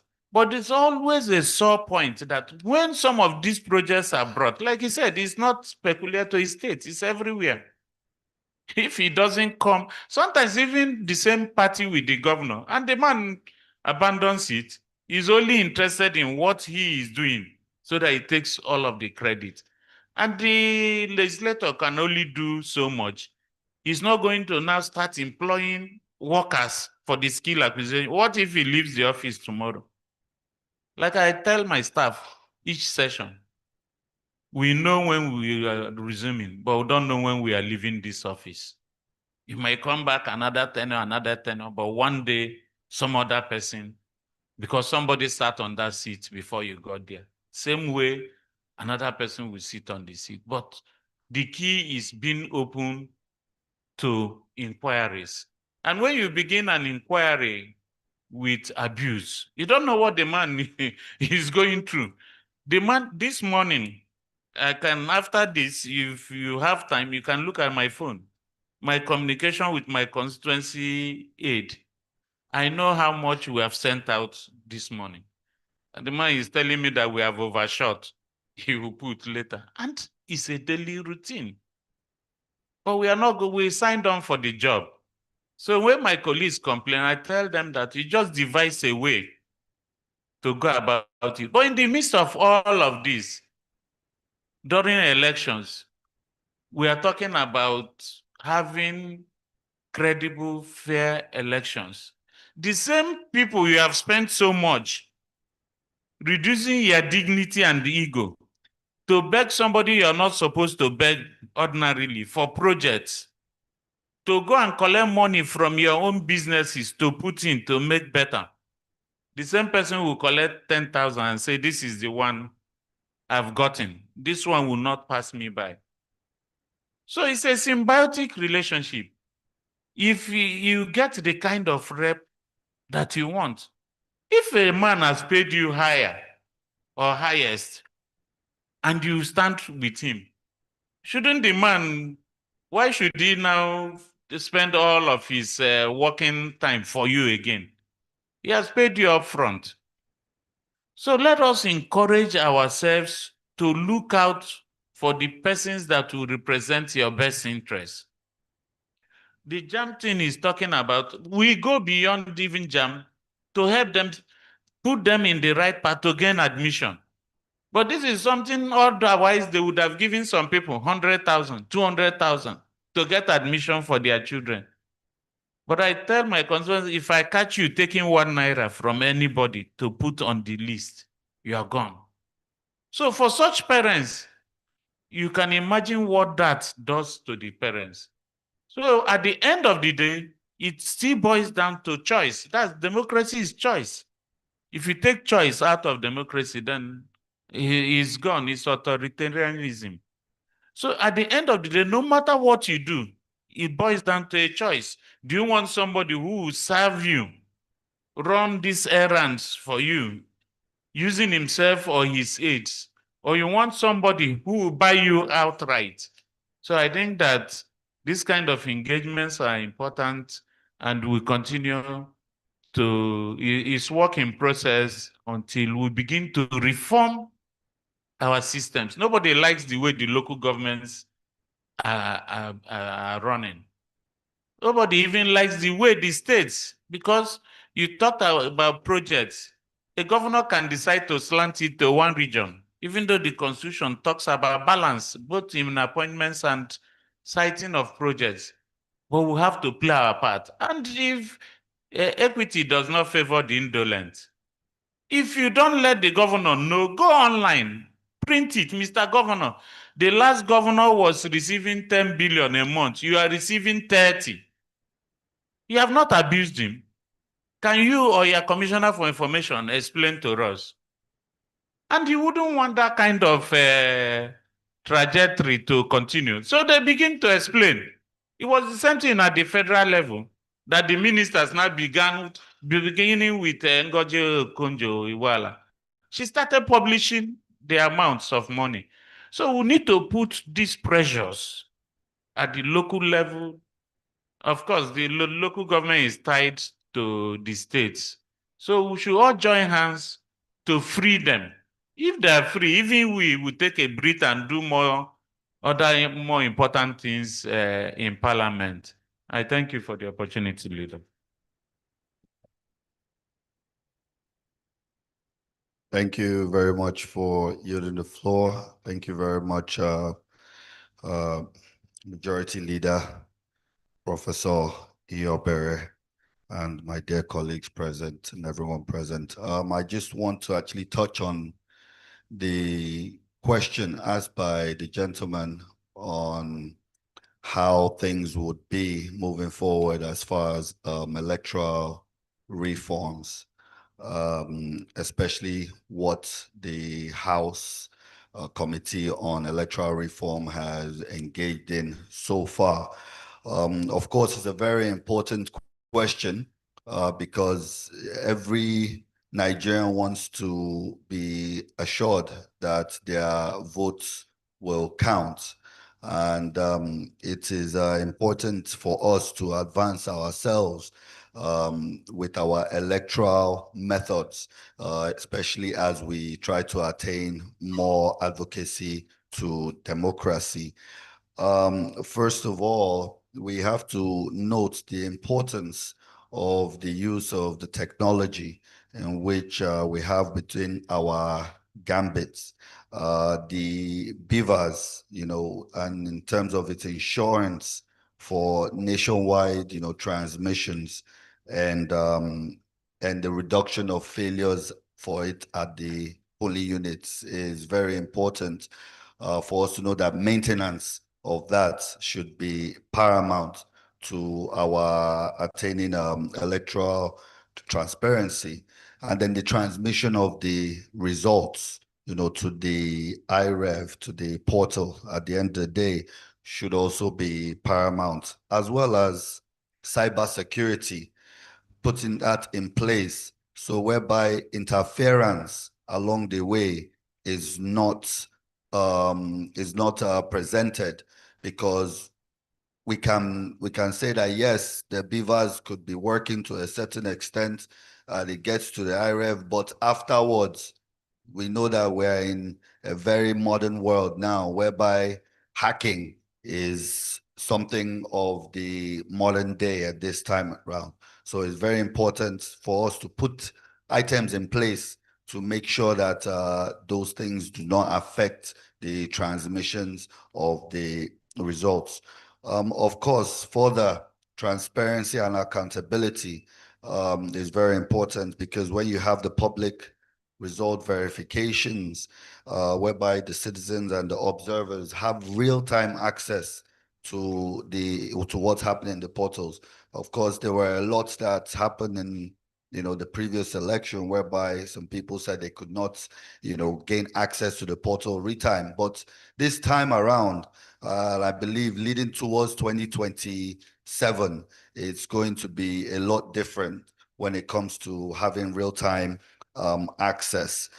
It's also very important that there's an open data policy, of which the INEC, releases post-election data results, for independent audits. It's important to know that that has been in place and that is being used, that is being harnessed upon, whereby civil society groups, civil society organizers also have access to these, and then from there they make their own interpretation. Sometimes you even see some results that will come out before the real thing. But that is because sometimes it's not being done genuinely. So it is on everybody to actually stand straight and say that whatever parts that they're playing in terms of the transmission of the result or view or showing of the results to the public, that they are doing it in a straight and honest matter, not trying to create unnecessary propagandas, that are the norm of the day. Now, with the committee on electoral reform, there's been a few things. I'm saying this because I've been privileged to be part of the committee, and especially of this year, there's been a lot of engagements. A few of those, has been the consultative meetings whereby we held with election petition lawyers, the INEC officials, stakeholders. This was organized by the National Assembly Joint Committee on Electoral Reforms, as well as PLAC, and supported by the FCDO, the development partners. Again, going back to what Professor Yober mentioned about this assembly, making sure that it partners with development partners, works with them hand in hand in order to deliver better, more ground basic results. So that's consultative meetings actually outlined a few goals. One of them, or a few of them I could mention, are, tighten of the timelines of election dispute resolutions, clarify ambiguous legal provisions, strengthen sanctions for electoral offenses, and addressing inconsistencies in judicial interpretations that will undermine the law. Further that, the committee is looking to see the possibility of proposing a new electoral act of 2025 that is currently hopefully being pushed. Some of the key reforms that are being proposed under that are to set a cash limit of 50,000 for individuals at the polling unit area, so it could curb vote buying. Of course, when you talk about things like that, it may seem unrealistic, but everything trickles down again to what we're saying about holding those at the local government, at the state accountable, in order to make sure that the enforcement is actually being done and being sought through. So the work that the committees are doing, the work the federal government is doing, is not being undermined as well. Of course, again, there is the proposal of establishing the Electoral Offenses Commission in order to investigate and prosecute any electoral crimes that occur promptly. Further than that, there's been, further engagements with, the INEC and PLAC, as well as how we can emphasize the refinement of the electoral laws based on what we have seen in the past. In a broader sense, the House Committee on Electoral Reforms is doing all it can to make sure that the certain nitty-gritties that make our electoral process seem poor, that they are strengthened, because we do understand that the world watches when it comes to elections, especially in our nation, talk less of Africa alone. So we're doing what we have to do in order to stand firm and stand apart from whatever news negatively that is being portrayed out there. Some of the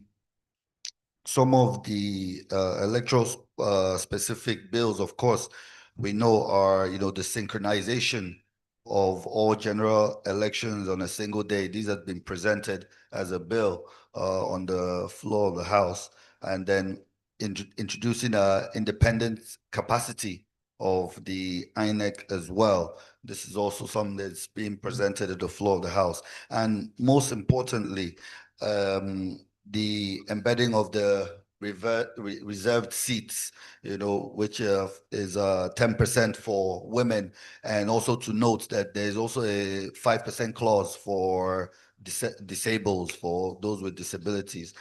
So these kind of reforms are helping to make sure that during electoral process, for those that might be interested in contesting for electoral positions, and also those that are interested in voting for particular candidates, that everything gets trickled down to the grassroots, and it involves it's a gender balanced as well, and recognizes on also those of disabilities.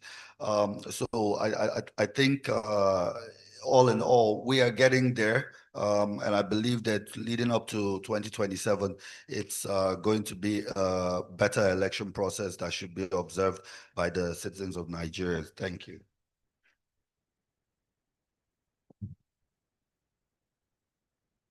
Just to add one point on the reserved seats. It is not reserved seats for women forever.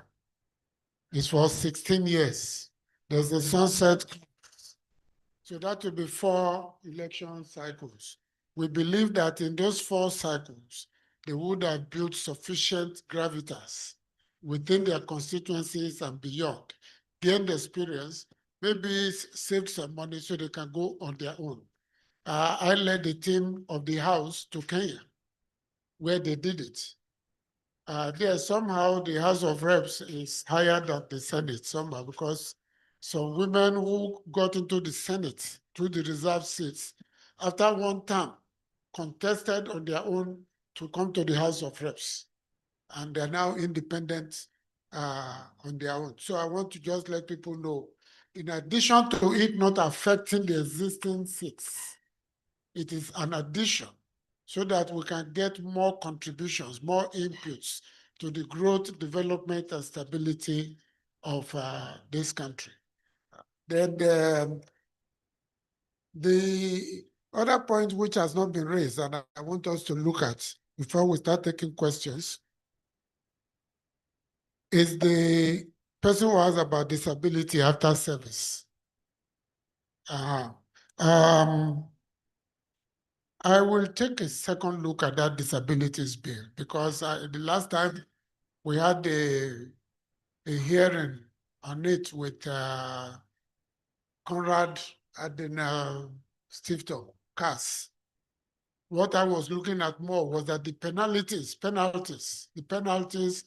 for not adhering to the provisions, complying with the provision of the bill, were very mild. And we're thinking of how to stiffen them so that people will take it more seriously. Because you still have many banks where persons with disability cannot go in. In fact, they even made it more difficult for persons without disabilities. So I think non-compliance implementation monitoring, but we'll take a look at it again. If you have some ideas, please send it to us through your rep or directly to the Speaker's office, or any rep from any part of the country. They would be glad to work on it. I know we have not talked about education here.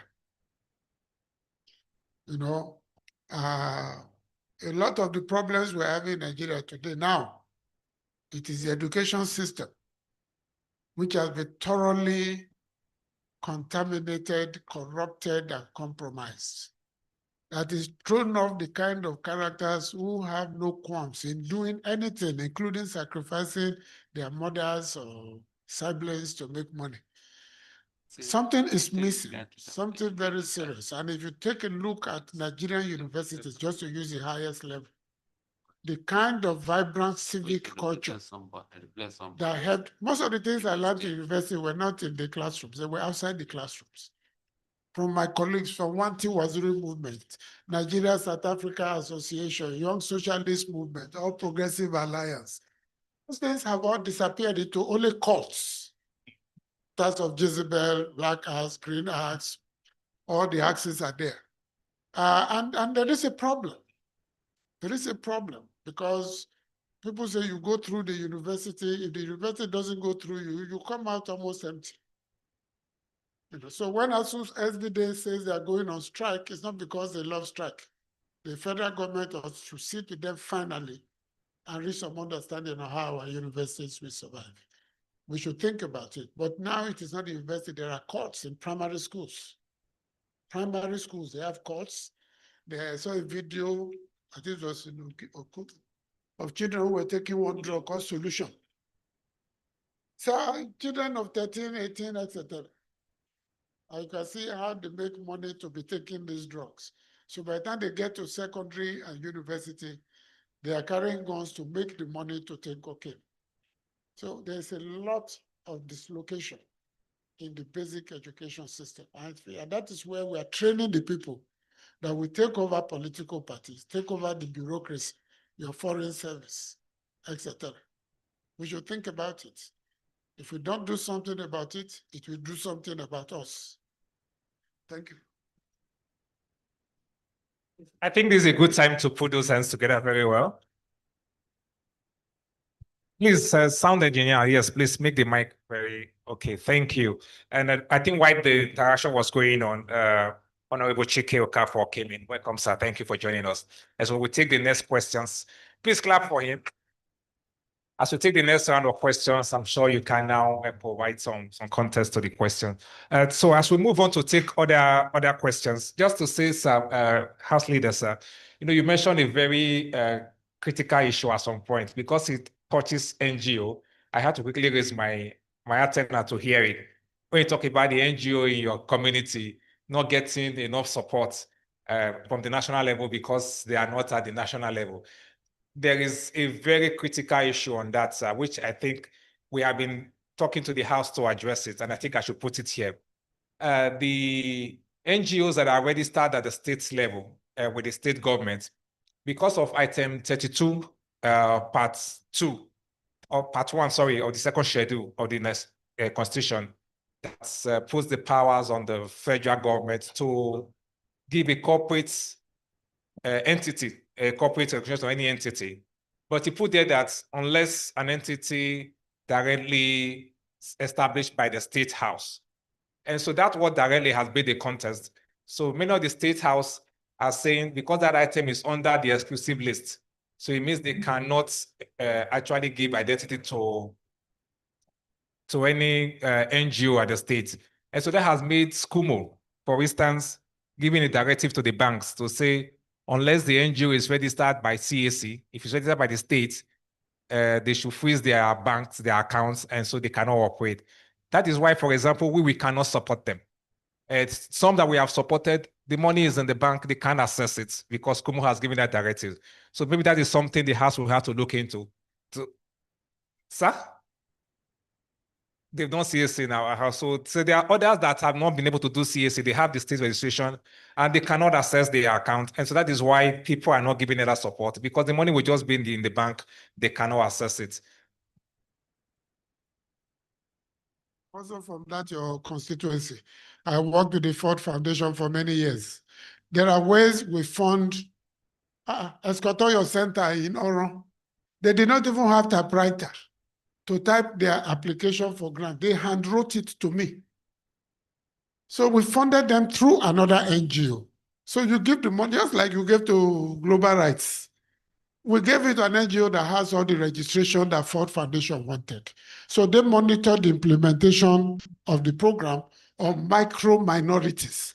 You know, there are minorities, then there are micro minorities, minorities of minorities who will die of suffering if they are not paid attention to. So I'm sure you know very well that those kind of people in the remotest area, they have no vehicle, they have no money to rent an office, they operate from one small area, but they are committed, dedicated people doing good work. They need to be encouraged. And they're not asking for millions. Some of them, you'll be surprised what they will do with 50,000. Please, let's applaud the leader. I totally agree. And I know very well, sir, when you were at Ford Foundation, I know all the things, the great things you've done. But I think our appeal now is that it has to see how we resolve that so that those smaller NGOs you're talking about now, those community, the state can just register them and they can operate an account. I don't need to look for a bigger NGO to give them money to go and work for them. They should be able to operate the account at those grassroots level. Thank you very much, sir. Please, let's applaud the House leader again. Okay, so we were to go to which state next? Edo. Okay, so we are okay now. Before we go to the states now, let's quickly take two other block.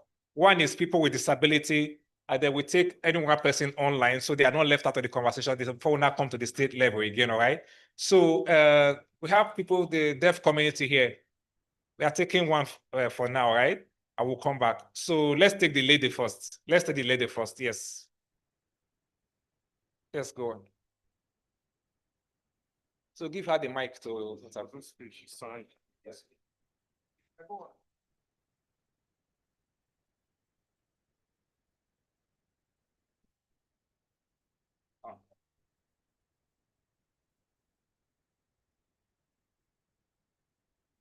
My name is Emily Chibuzo, the chairperson of the Deaf Association. She wants to ask 2 questions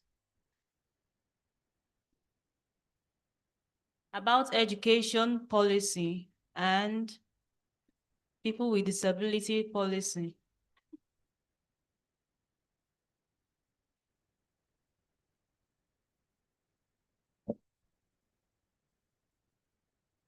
In truth,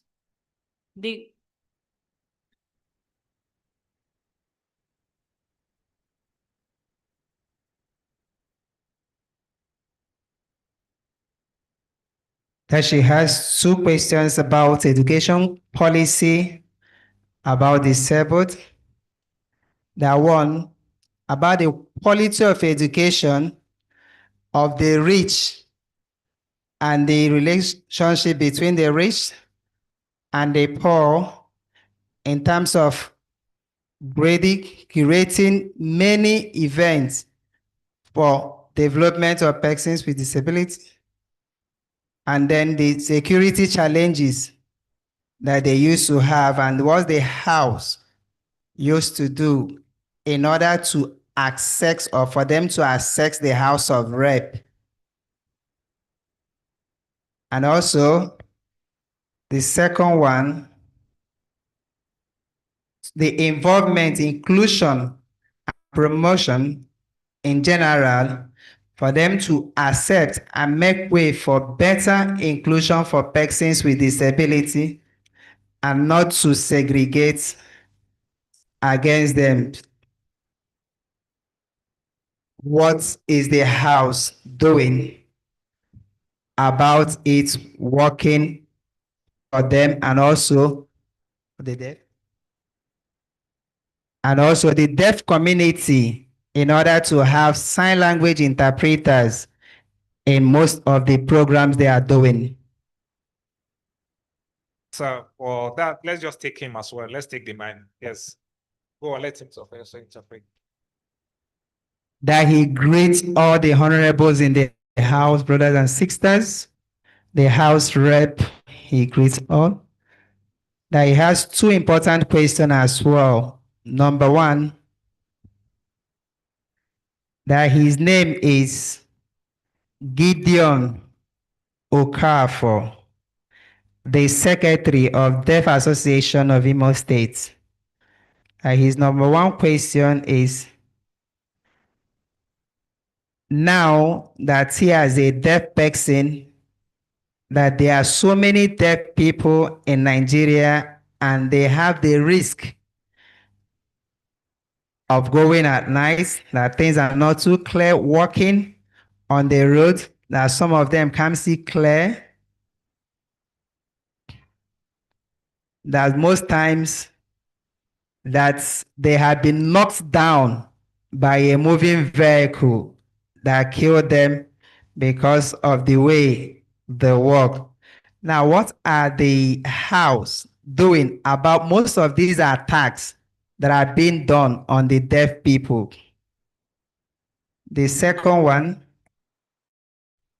in the Southeast, many governments or governors have signed the Disabled Commission Bill without establishing a commission, not yet establishing a commission that will help them to carry out programs and involve persons with disability. That they want to know what they are doing in order to help all these governors that have signed the bills in order to establish a commission that will help them. Thank you very much. Thank you. Thank you. Where's Mohammed? Do we have anybody online that want to ask a question? Just one person? Where's Mohammed? Is Mohammed in the hall? No one has raised his hand up online. Okay, great. So Edo, we go to Edo now. One person, just one person from Edo. Okay. Okay, please. Thank you. Let's give it to the lady.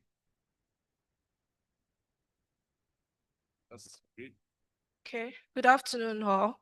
Laura Wangwe from Edo State. Here representing CSOs from Edo.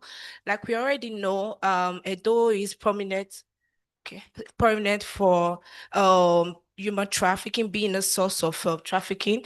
And I'm here to ask, because we've had this challenge in most of the projects we do as regard trafficking, prevention of human trafficking, and also protection of victims who have this challenge where victims do not want to speak up, they don't want to identify their traffickers because of their safety. So, you know, cases, we know our justice system in Nigeria, how it's very slow, how you take up cases and it takes years or sometimes takes months and years for, you know, the perpetrator to be persecuted. And most of these victims don't want to come out and identify their traffickers because they feel when they go out and identify their traffickers, or when they come out to mention this person is my trafficker and the person is being persecuted, you know, there will be a time where they will come out to stand as witness to say, this is the person, this was what happened, this was what occurred at so and so day. And these people, when they come out to show them their faces, they get threats, their family members get threats. So we've asked these questions, we've asked for some of these persons we partnered with, like the latest project we just had, where some organizations came to our office to ask for collaborations, where we bring out some of these survivors that we work with to bring out their to come and identify their traffickers, that they will help them to prosecute the cases. But some of our we asked them to find out if these survivors will be given protection. And what they said was that we should refer the questions to the government, that is not their duty to do. That is the government that should provide protection for these victims, because the law does not have it where somebody can come as victims. Let's say, witnesses can come and give their testament anonymously. The law does not have that yet. I don't know if they do, but I'm not aware of it. So are there any systems being placed on ground where these things can be addressed, where victims of trafficking or victims of GBV or other forms of violences can actually come and give out their make their testimonies anonymously, where they don't have to stand on the witness box, at least for their safety, just for the process, for the sake of their safety and the safety of their family. Thank you. Thank you very much. So please let me appeal again, as I appealed earlier. Let's try to bridge the preambles and just go straight to the questions so we can take enough questions. If you can keep it to 1 minute, that would be awesome. So enough people can ask their questions. Just leave the preamble and go straight to the question. I'm informed that there was a hand that was raised online. Let's quickly take that person. The webinar manager, please, can you unmute the mic for Babatunde Daramola? I heard he raised his hand online. He wants to ask a question. Babatunde Daramola, can you hear me? If you can hear me, please. You have been unmuted now. You can ask your question.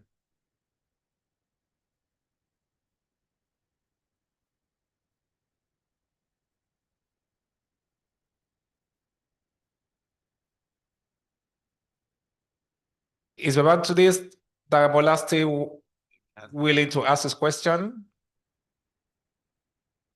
So let him speak. So please speak on Babatunde. Hello, sir. Are you with me, sir? Are you hearing me, sir? Yes, we can hear you. Thank you.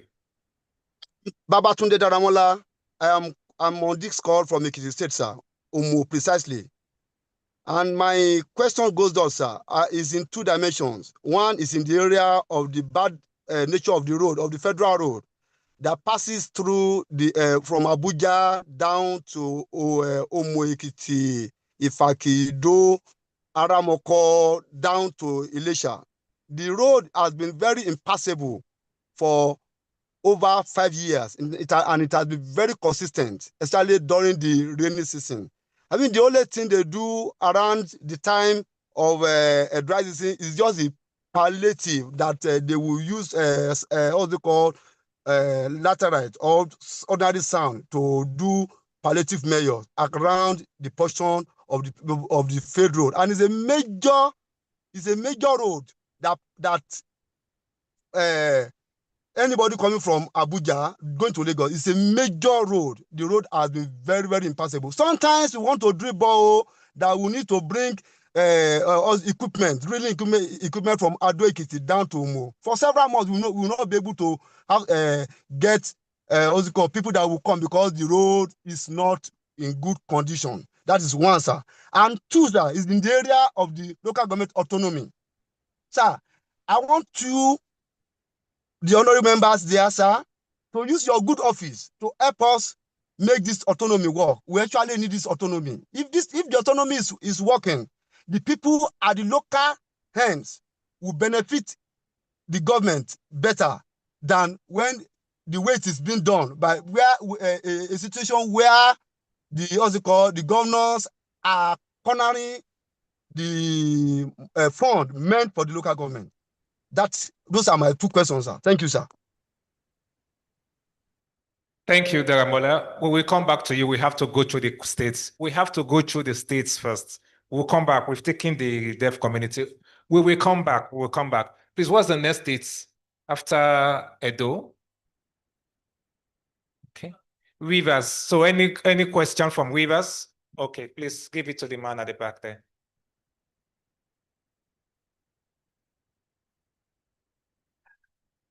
Good afternoon. Good afternoon. Right Honorable Julius Iyomvare, representing the Speaker of the House of Reps and all other members of the House of Reps here present, fellow participants. Mine is quickly a suggestion to members of the House of Representatives, in fact, the entire National Assembly members.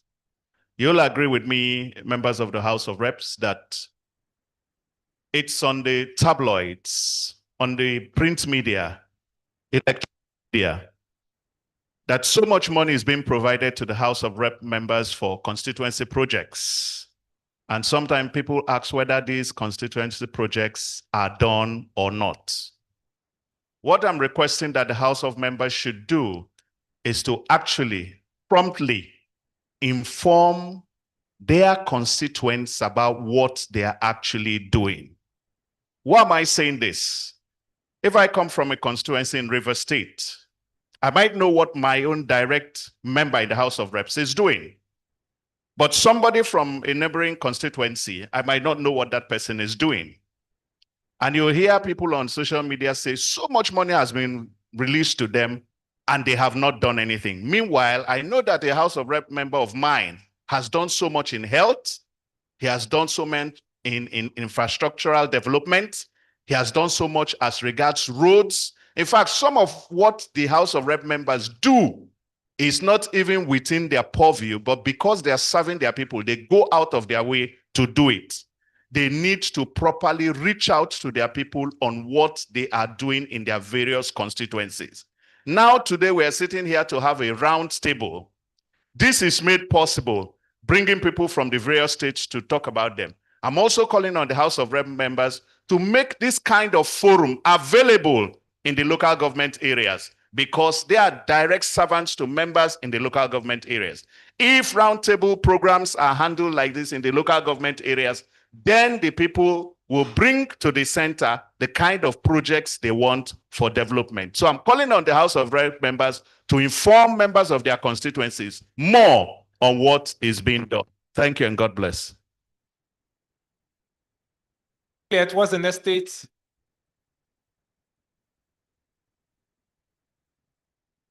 Ogun. Okay. So somebody just said something. If your question has already been taken before, we just pass, all right? So Ogun State, anybody from Ogun State? It has been covered. Thank you. What's the next one? Pardon? Osun State. Anyone from Osun State? Osun, okay, please, let's have him.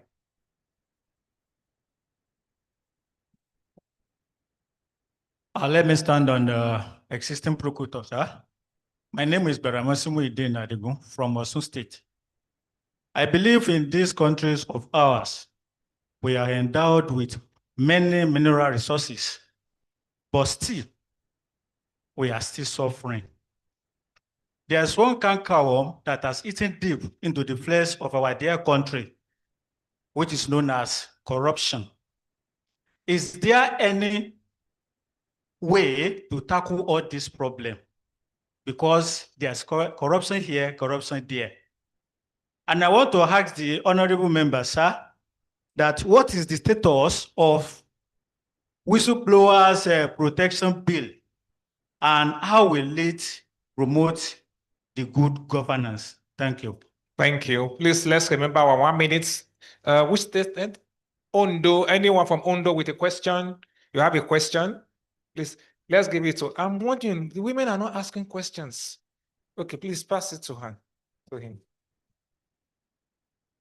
All right, thank you very much. I use the leader of the house as a point of contact to establish the existing protocols. My name is Sheifumi Francis Adeoshun from Ondo State. And I'd like to appreciate the effort of the current leadership for bringing on board this kind of engagement with the people and getting feedback as a form of good governance. Well, first off, I'd like to ask some questions because it has been established that the essence of the House of the National Assembly is to make laws. So my questions will be going directly to that area. So first of all, on student loan, being led by House Committee Chairman Honorable Ifeindero and some other persons who have. Yes, the question is this, very simple. What is the National Assembly doing to making sure that these student loan commission or committee is not left aside or set aside immediately after this government, because we have seen various cases where an initiative will be brought on board by a government, and when the government leaves office, other persons coming will just jettison it. How can we make it an established commission? Then my second question is on, of course, the recklessness of the executive governors. What is the House or the National Assembly doing in order to curb some of these things? How can they be checked properly? And lastly, is on local government autonomy. My question is very simple. What measures are being put in place by the leadership of the National Assembly in making sure that there is a proper follow-up into local government autonomy? Thank you. Thank you. Ekiti, please just jump for, forget about the preamble, right? Let's just ask the question. All right, Ekiti, you okay? Thank you very much.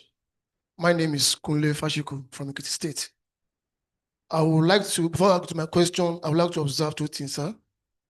Firstly, I observe that there is no representative from the Southwest among those who came from Abuja.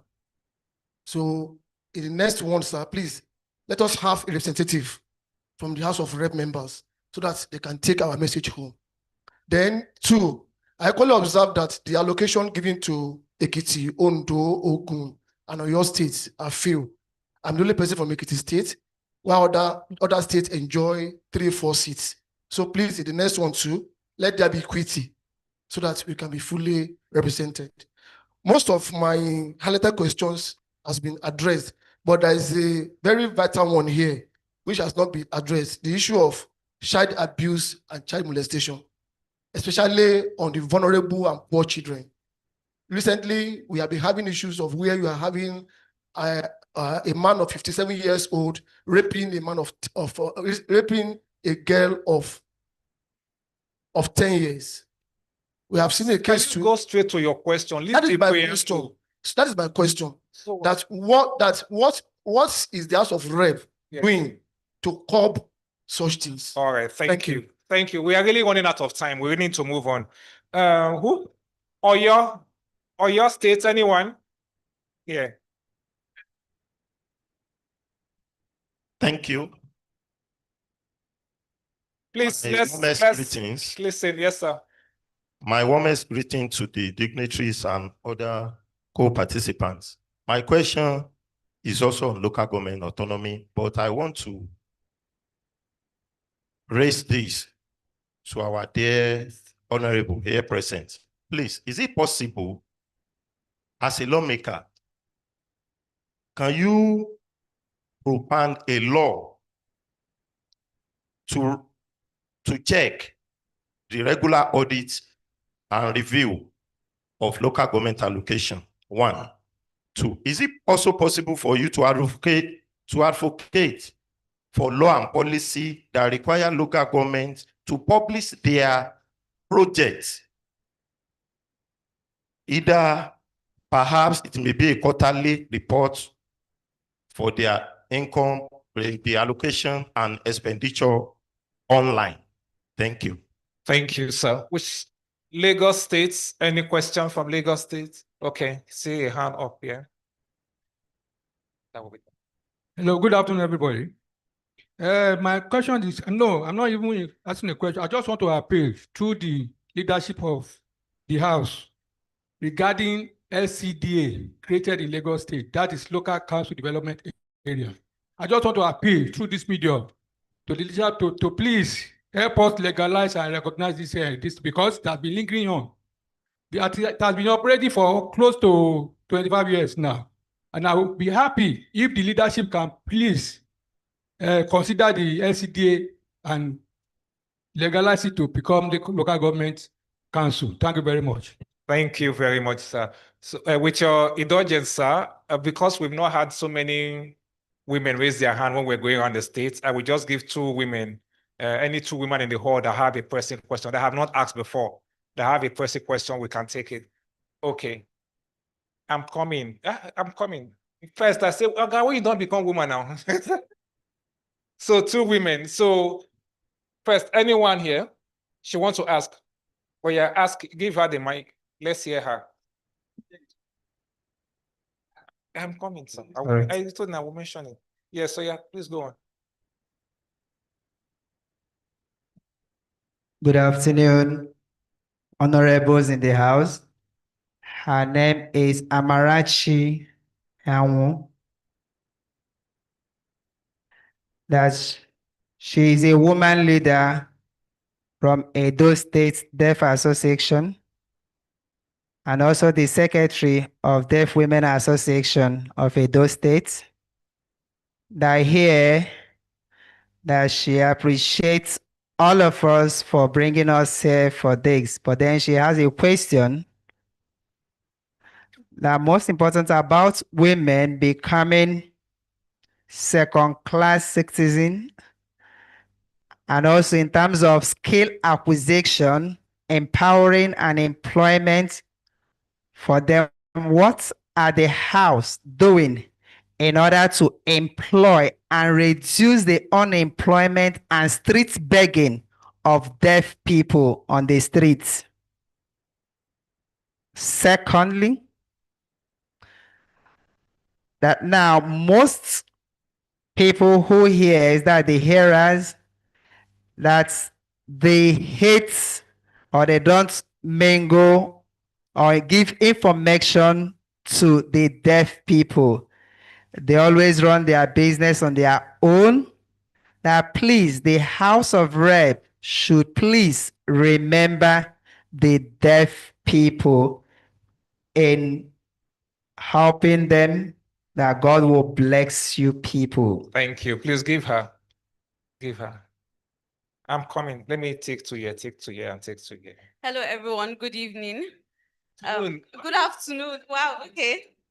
Good afternoon. I just wanted to add something to what he had said about constituency projects and suggesting to representatives. I don't think it's off because it's participatory budgeting, which is best practice.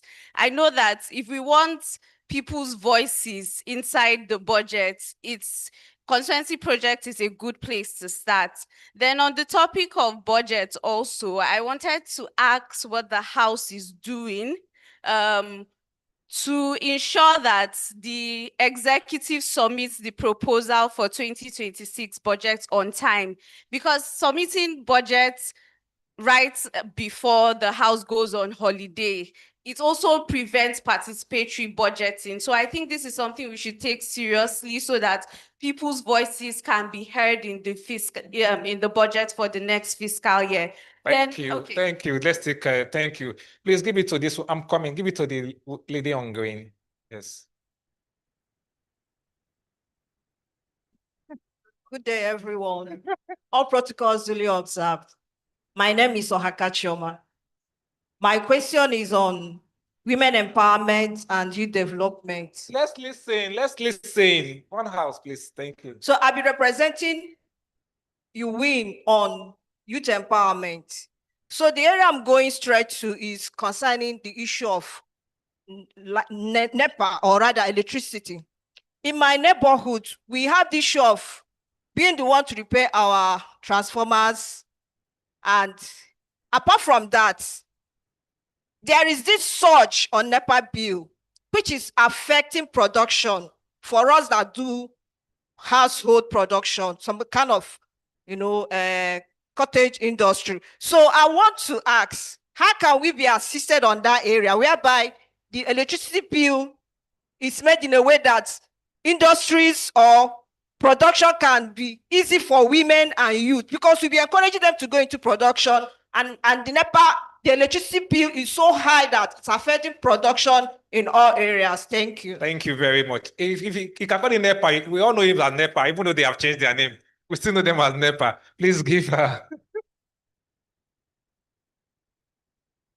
Standing on the existing protocol. Good day, everyone. My concerns and my question is, when you go to the rural communities, the insecurity that women are passing through and girls, and the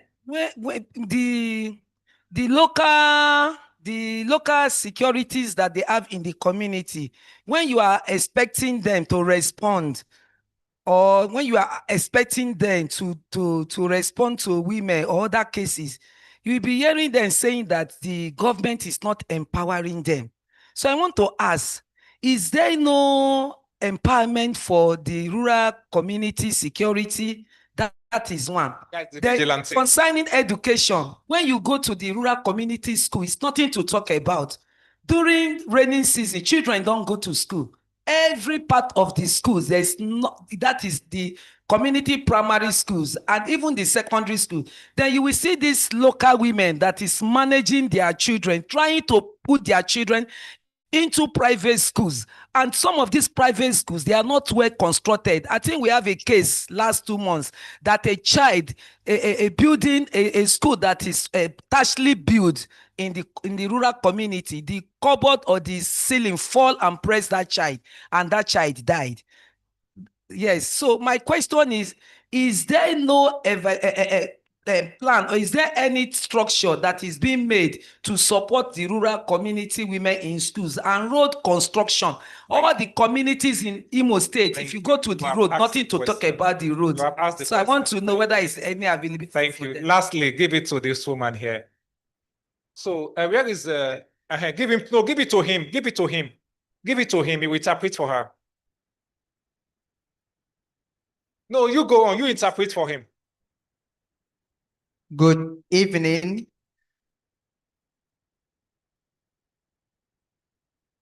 That she's from Bayelsa State. She's a deaf woman, and she has been suffering, begging, collecting money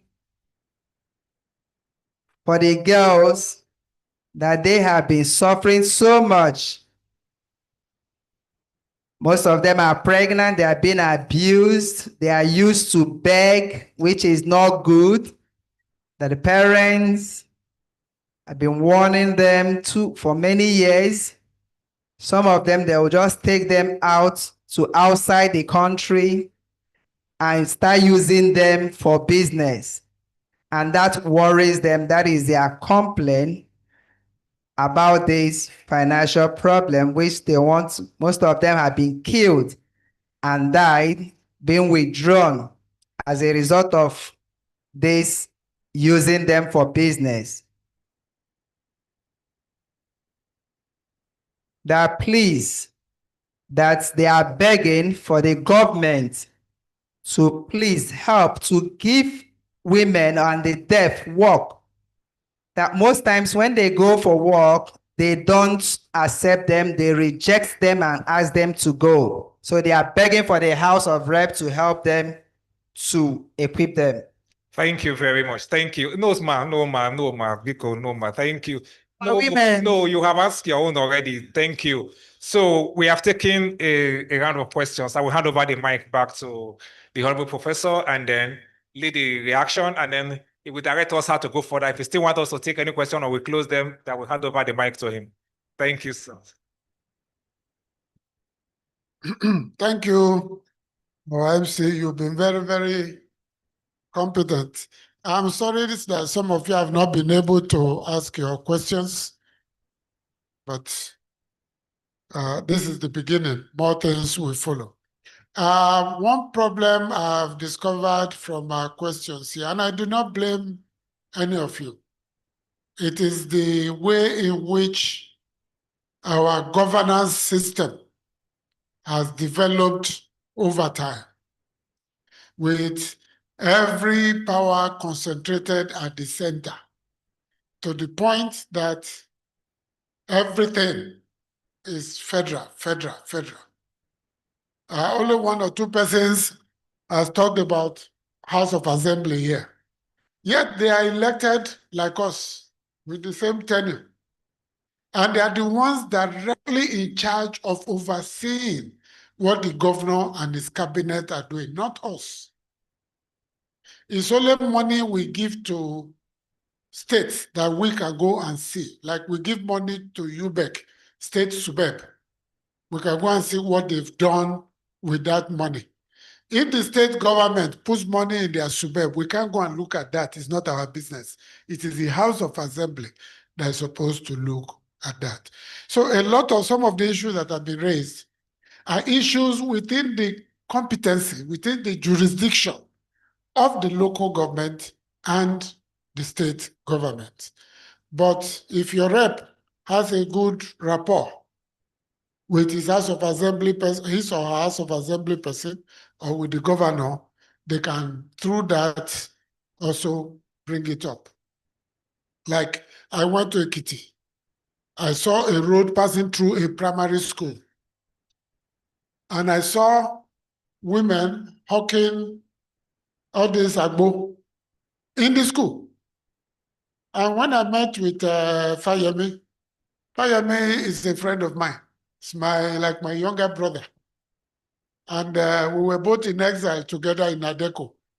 I told him, I'm embarrassed. He said he didn't know. That's the fault of the commissioner. He will assure me that within 2 days, a fence will be initiated and they will stop it. And he did. So if you know people in government, bring things to their attention. They may not know, you know. I will just take two. My brother is here, Okafor, he can take the rest. Number one, Nel Fund.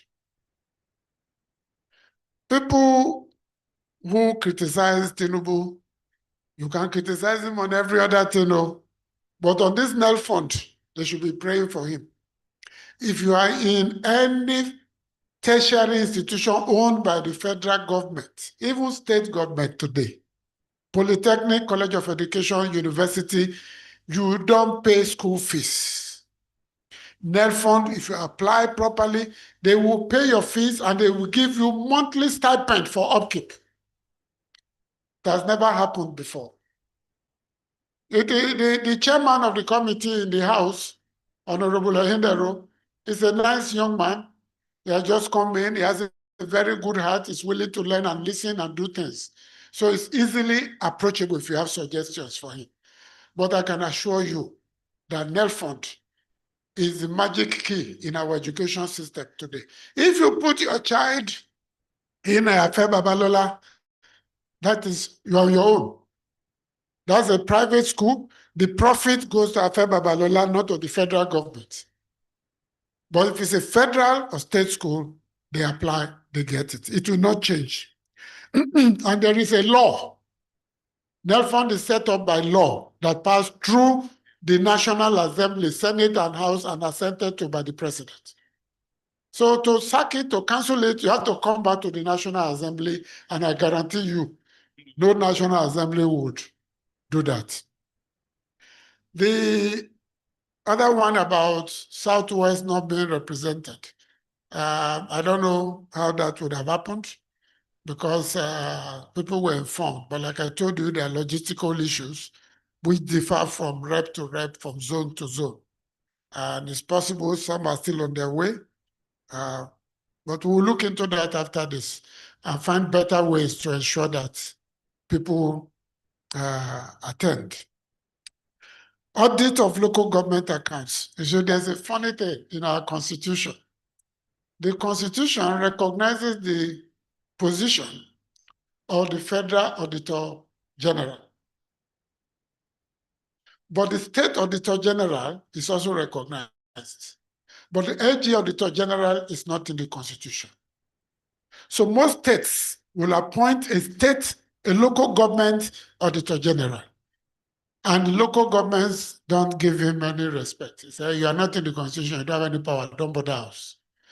So luckily, some of them came to complain, and I have moved a bill which has passed second reading in the House to constitutionalize the position of the LGA Auditor General, so they can audit and interrogate that. I can assure you that it will be part of the constitutional amendment process, and that is one bill that doesn't hurt anybody.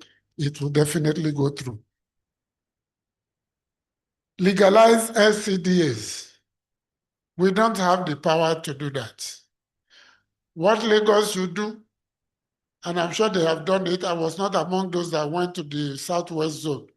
I went to the South A, which is Bayelsa, Edo, and Rivers. No, Delta. The governor came and presented it himself, the number of local governments they wanted and why. Now you can't give us 7 or 8 local governments with the kind of land we have, with our contribution to national resources, with the population, with this and that and that. And he presented it to us. And we have submitted a report to the Constitution Review Committee. I hope that Lagos has done the same thing. When Lagos created those LCDAs, it was a good idea. But the Constitution spelled out how many local governments exist in Nigeria and the process of creating local governments. And the Supreme Court ruled in favor of the Obasanjo administration that they didn't follow the due process, but also ruled that Obasanjo had no power to hold on to the money of local governments in Lagos State. He should release the money to them. So I hope that I personally am of the view that the federal government has no business with local governments. They are local. It should be state government. If you like, create 1 billion local governments. It's your problem. They should not be funded from there, but it's not a popular view. But we'll get to that.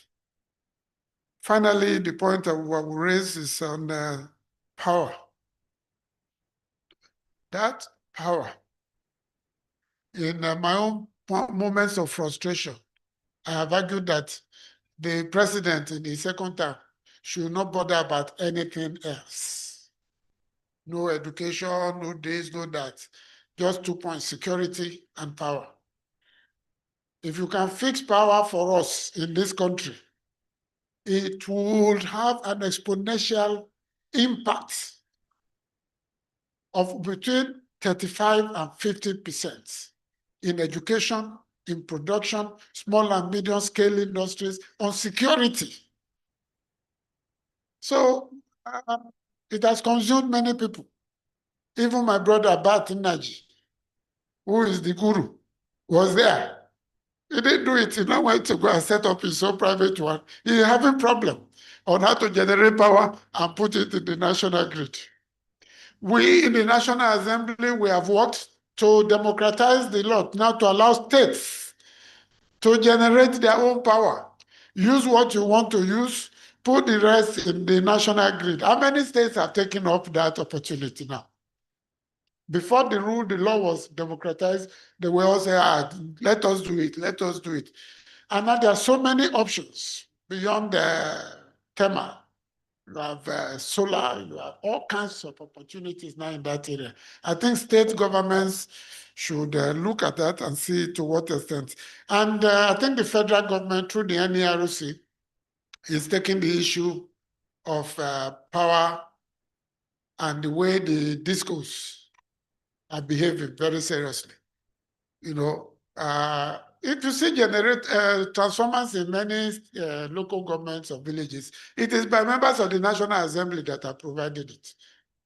Or we contribute money for the community to buy. They will tell you, we are taking your bad one to go and repair. They won't bring it back, and there's nothing you do. People are in darkness, businesses are dying. Those who are selling nice fish begin to roast the fish and roast the chicken. So I think it's an area where my colleagues and I will look at it again to see if there are ways in which you can better protect the people against, because when you buy it, they install it, it belongs to them. They energize it, it belongs to them. Then they make money from it. They don't refund the money to the community. You know. Trafficking, NAPTIP is there. And NAPTIP is doing a good work. Of course, every organization is as strong as the leadership. So it has varied like this, like depending on who is leading it at any point in time. But some state governments have also taken it seriously. I know that in Edo, under Oshomole, even to some extent under Obaseki, though I don't like him for demolishing my house, among other things, they took this as a major challenge, and I think they fought it to the extent to which they could. But trafficking is a product of certain social, cultural, economic, and political conditions, which also have to be addressed holistically. But more importantly is the fact that we have data, which is available in Edo State in the Ministry of Justice, that 60% of people in Italy and other parts of Europe who said they were from Edo were not Edo people. They were claiming to be from Edo because out there was some general feeling that women from Edo were special. I don't know how, but so all the girls who were good there were saying they were from Edo. But I think the Edo State government is doing it. The current governor, I know, has also come up with a program to address the issue of tracing, tracking, retrieving, rehabilitating, empowering and rehabilitating, so that when they come, they don't just come and suffer, you put things down. Many of those who still go through Libya, Agadez, and other areas, in spite of the information available that they will die, and they still go. That. I think I will stop there and leave the others to my colleagues to deal with. Let me let Honorable Kafo. Thank you very much, the people's leader. First of all, let me thank the leadership of the House of Representatives 10th Assembly for convening the Southern region part of the Regional Citizens Roundtable with the leadership here in Owerri, Imo State. Thank you very much, sir. Participants have had to come from all corners of the Southern region. People are here from Edo. I saw someone from Ondo, Rivers, and what have you. That means that like 5-6 years ago, you wouldn't be coming to Owerri because of insecurity.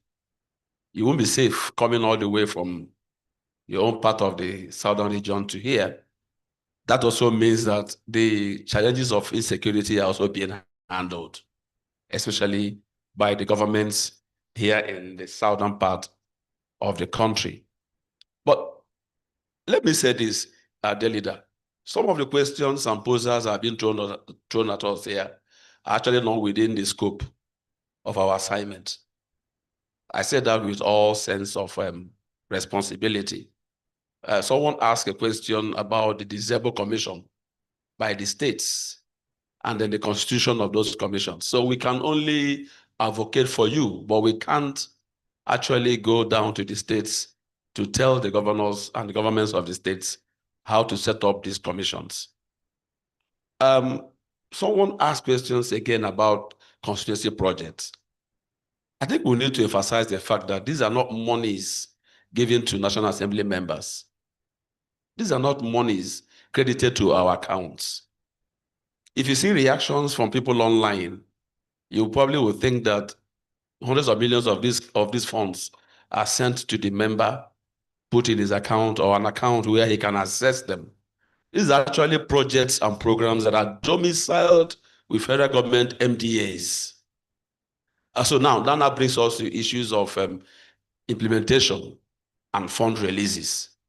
So that also affects the ability of the assembly member or national assembly member to realize these programs and projects. I think it's important that we understand that these constituency projects are not completely 100% within the control of the member, either House of Reps member or a senator. Someone came online and asked a question about state of roads within his, I think someone from Ekiti State. Whilst we're not holding brief for the federal government, let me also say that some governments or governors have also resorted to doing something about some of these federal assets. Let me use Imo for example. Quite a number of the federal government roads here are being constructed by the government of the state. I think there's an arrangement between the state and the federal for reimbursement, because these roads actually domiciled in your states, and your citizens are applying these roads. I think that I would rather suggest that these other governments or state governments can take a cue from what the governor of Imo State is doing in tackling the federal assets that are here with us. Leader have you've almost addressed the issue of LG autonomy. You've addressed it. The federal government have done what they're supposed to do, constitutionally speaking, and then it is now within the domain of the state governors to ensure full implementation. There was one point the leader made, and I want to emphasize, so that you don't kill us before our time. We have representation from the world. Thank God today we have local government autonomy, and of course the LGAs are fully democratized. So that means you have your councillor elected by you, who speaks for you at the council level. You also have your member House of Assembly, who is also, like leader said, they enjoy the same tenure with us, 4 years, the same circle. So let us also find, ways and means to also hold them accountable, whilst we also take responsibility as National Assembly members to do our own bit. And you'll agree with me that convening this interactive session is a step in the right direction by the National Assembly, particularly House of Representatives, so that you can find situations and times like this to engage us, and we are accessible. Thank you very much, Leader. Thank you.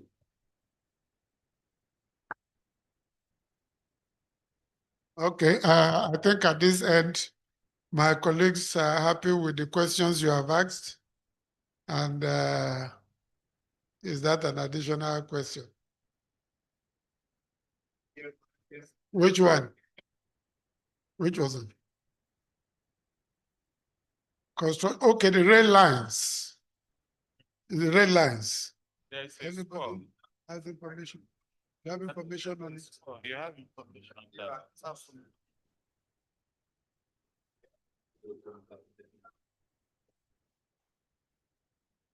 Okay, thank you.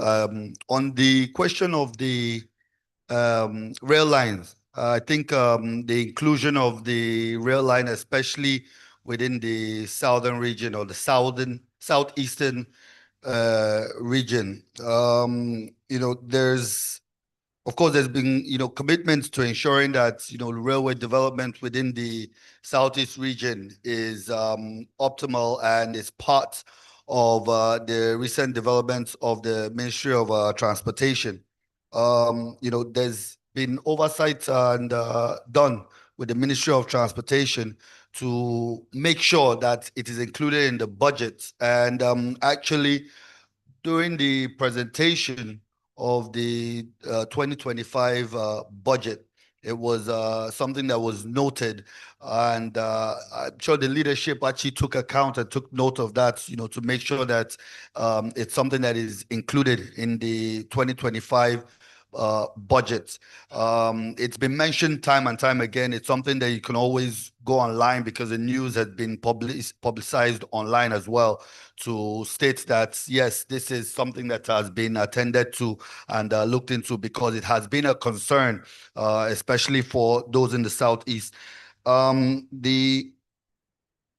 The committees on, of course, land transport are both engaging with the executive to accelerate the process, to make sure that the rail line include the ease of movement of goods, which is the most important things. For example, farmers or processors or buyers alike that want to move goods from particular place to particular place based on what is attainable, they will be able to have more ease of getting those goods to those regions. So it is something that is important, because it is important to the development of not just the region, but development of the nation, and also helping those small, medium scale business owners and operators and farmers alike. So it is being attended to. I think if there's anything else that.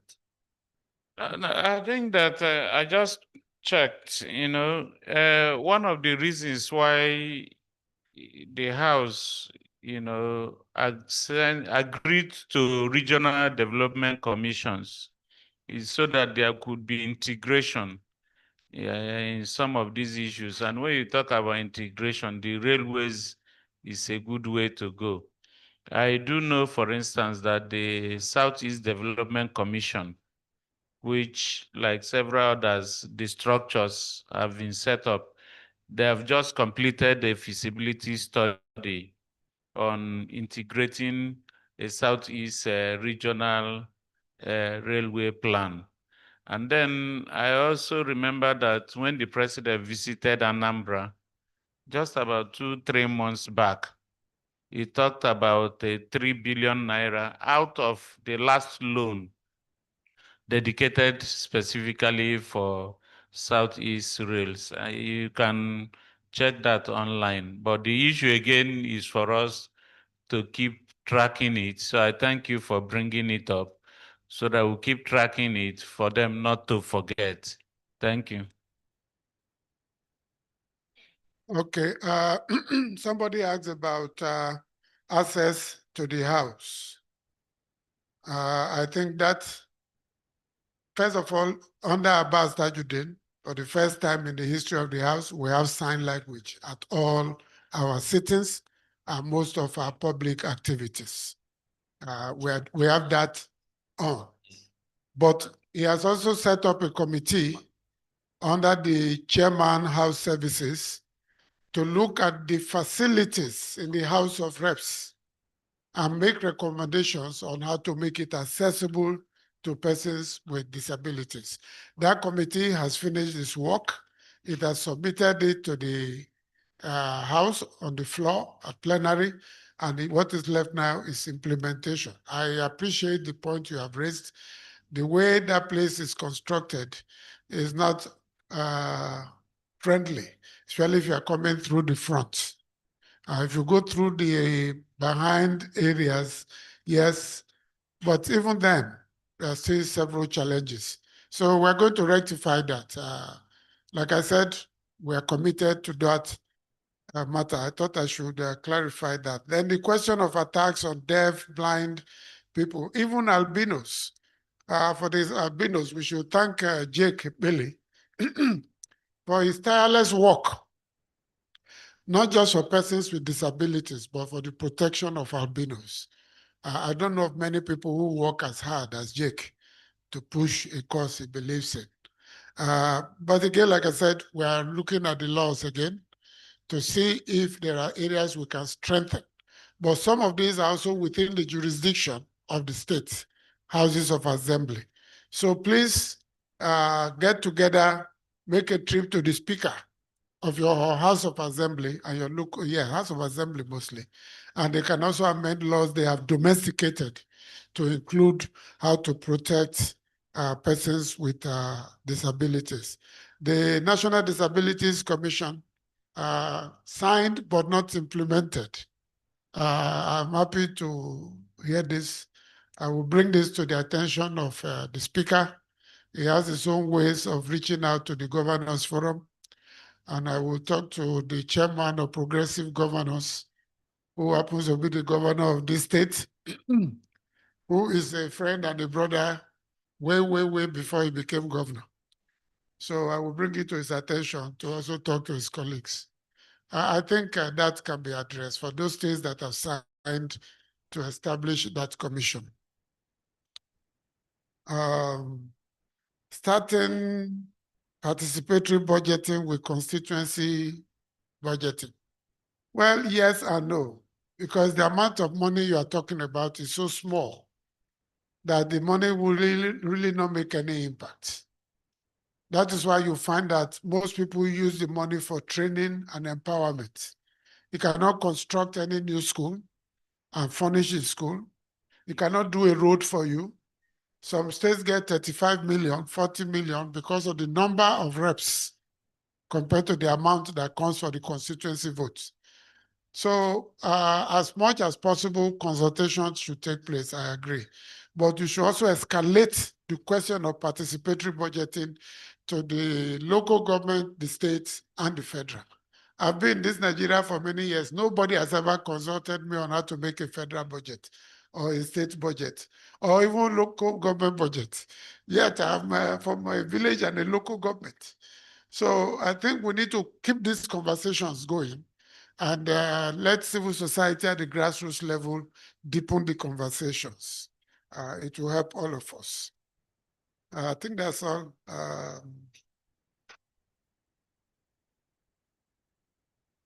Security and education in the rural areas. My sister who asked the question, God will bless you, but again, we're making progress. It's not as fast as we should. When I was chairman basic education, I went to many states. In 2023, children were sitting on the floor. And these states had collected millions, billions from UBEC on the floor in the capital. Some schools, primary schools, had no playground for the children. And the locomotive ability of these children, what is pushing them, the energy that is built up in them, some of it is honed and utilized in play. The creativity, the innovation of these children, the curiosity, playing with their friends. That's where they make friends, on the playground, not in the class where you sit on your chair. You know, and schools have no water.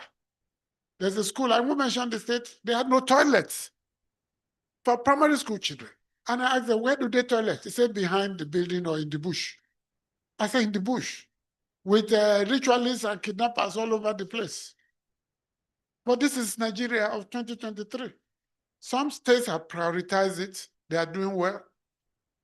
In some states, there's still a lot of work to be done. For many, 5-10-minute drive outside the state capital, you will see squalor. You will not put your dead dog in some of the schools you see. Rain is falling, the children will move to one corner of the class. You've seen the videos. And that governor has a long convoy with security votes. These are the future of the nation, of the states. So there's a question of conscience, of commitment, of prioritization, you know, of belief in the future. In the House of Reps, trust me, under Tajuddin Abbas, we will do everything possible We don't know it all. We don't have all the answers. But whatever we can do, be rest assured we will do it. But we need you to also keep us in the loop, bring us information, communicate with us, write to us, visit us, not just visit your rep. Visit those who are not your rep. You'll be seeing my brother here on TV. Say, this man is a good man. When you come to the House of Reps, visit his office. He will welcome you and you have a conversation. You are Nigerians. You are entitled to any of us. Some of us introduce themselves. I think even you do that. Say, I represent Nigeria. Beginning from Zwakoli or Umudike Umaya. Well, I mentioned Umudike Umaya because that's where I did my national service. And I will never forget them. They were very nice to me. So, my brother, where are we? Thank you. So the rights, please let's put our hands together. The Rights Honorable Abbas Tajuddin, PhD, GCON, Speaker, House of Representatives, here we're represented by the Honorable Professor Julius Ihonvre, CON. Honorable members, Your Excellencies, distinguished ladies and gentlemen, I think this would be a good time to put a hold on today's own, but I won't be doing that. I will call on somebody shortly to give the vote of thanks. But there was an issue that somebody sent to us at the front here, asking how they can engage with the House of Rep. And I thought to pass this information. Can you hear this announcement, please? Now there is a citizens engagement toolkit that is being developed. It's at the final stage now, and the consultant have submitted the draft, and the National Assembly is looking at it, and it's going to be published in the next month. There you will see the contacts of the House of Rep members and how you can reach them and how you can engage with the National Assembly. So you will get that information as well. I'm just responding to this that came up. So ladies and gentlemen, please permit me to welcome Honorable Chike Okafor to give the vote of thanks. Thank you very much.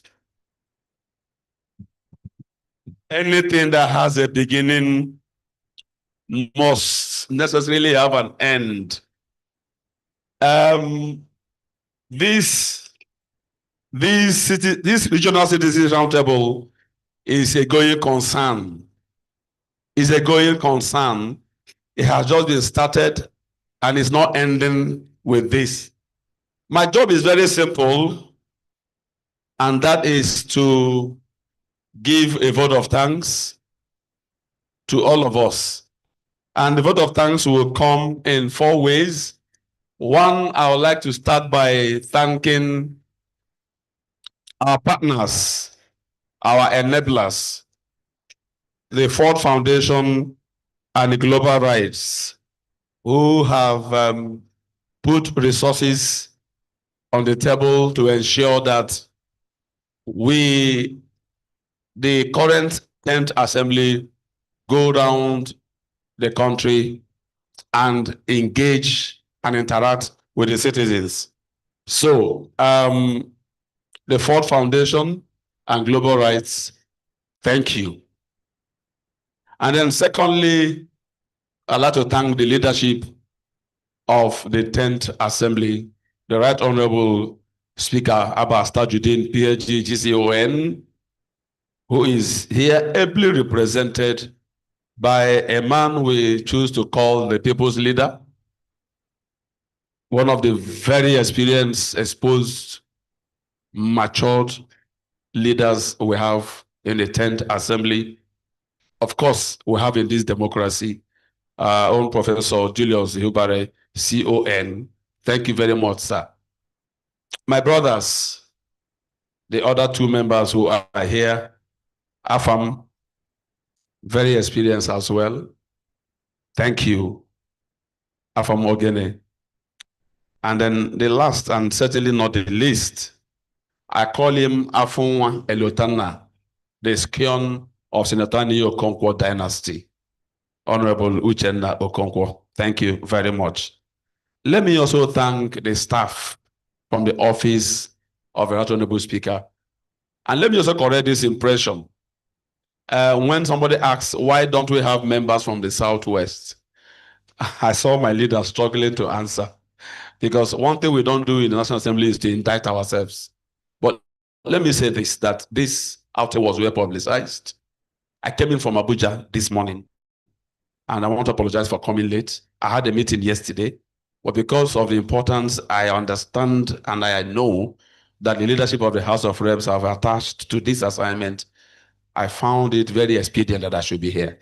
So it's about prioritizing, it's about putting out there what you want to do. So the other members who are not here is simply priority. So I want to thank the staff of the Office of the Speaker, ably led by Dr. Boniface Emenalo, who is a son of the soil.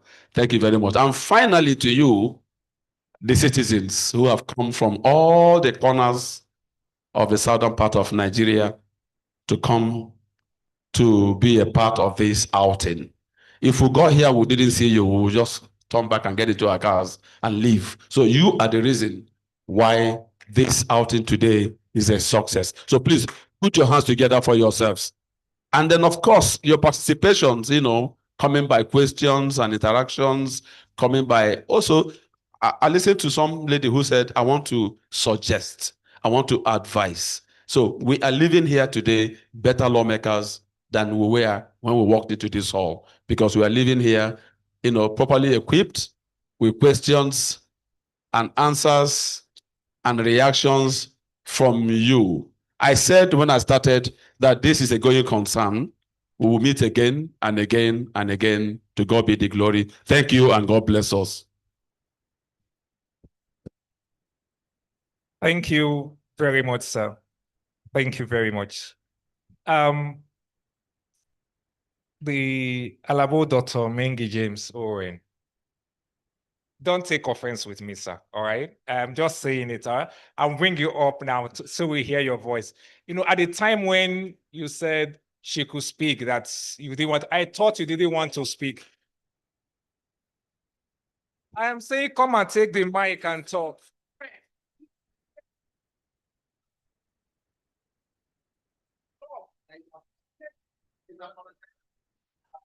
I am apologizing that don't be offended with what I did.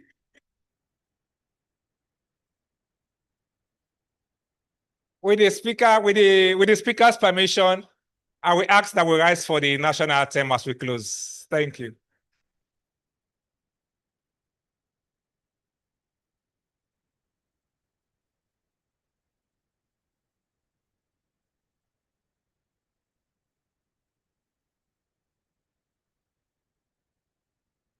With the speaker's permission, can we please rise up for the national anthem?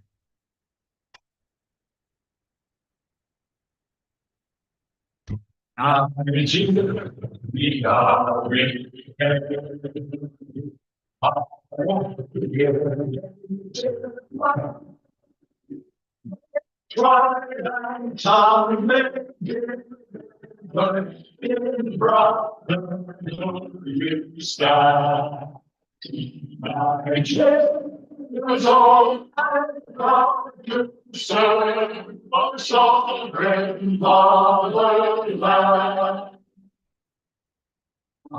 good shall be our symbol, truth and justice reign. So battle, and this we come thanksgiving.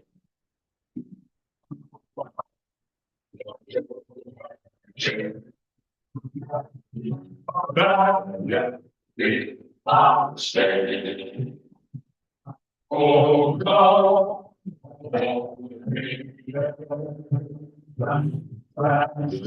someone wandering, build up nation where no man is on friend, and the sun is up. Thank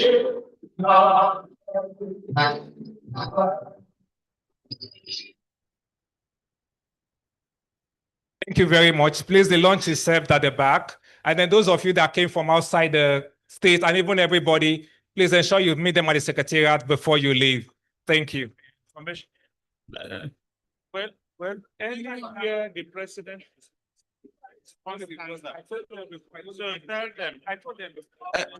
Photograph. Photograph.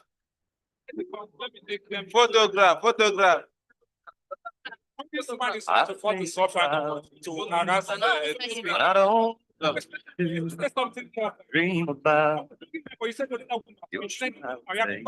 I didn't let you speak. What kind of an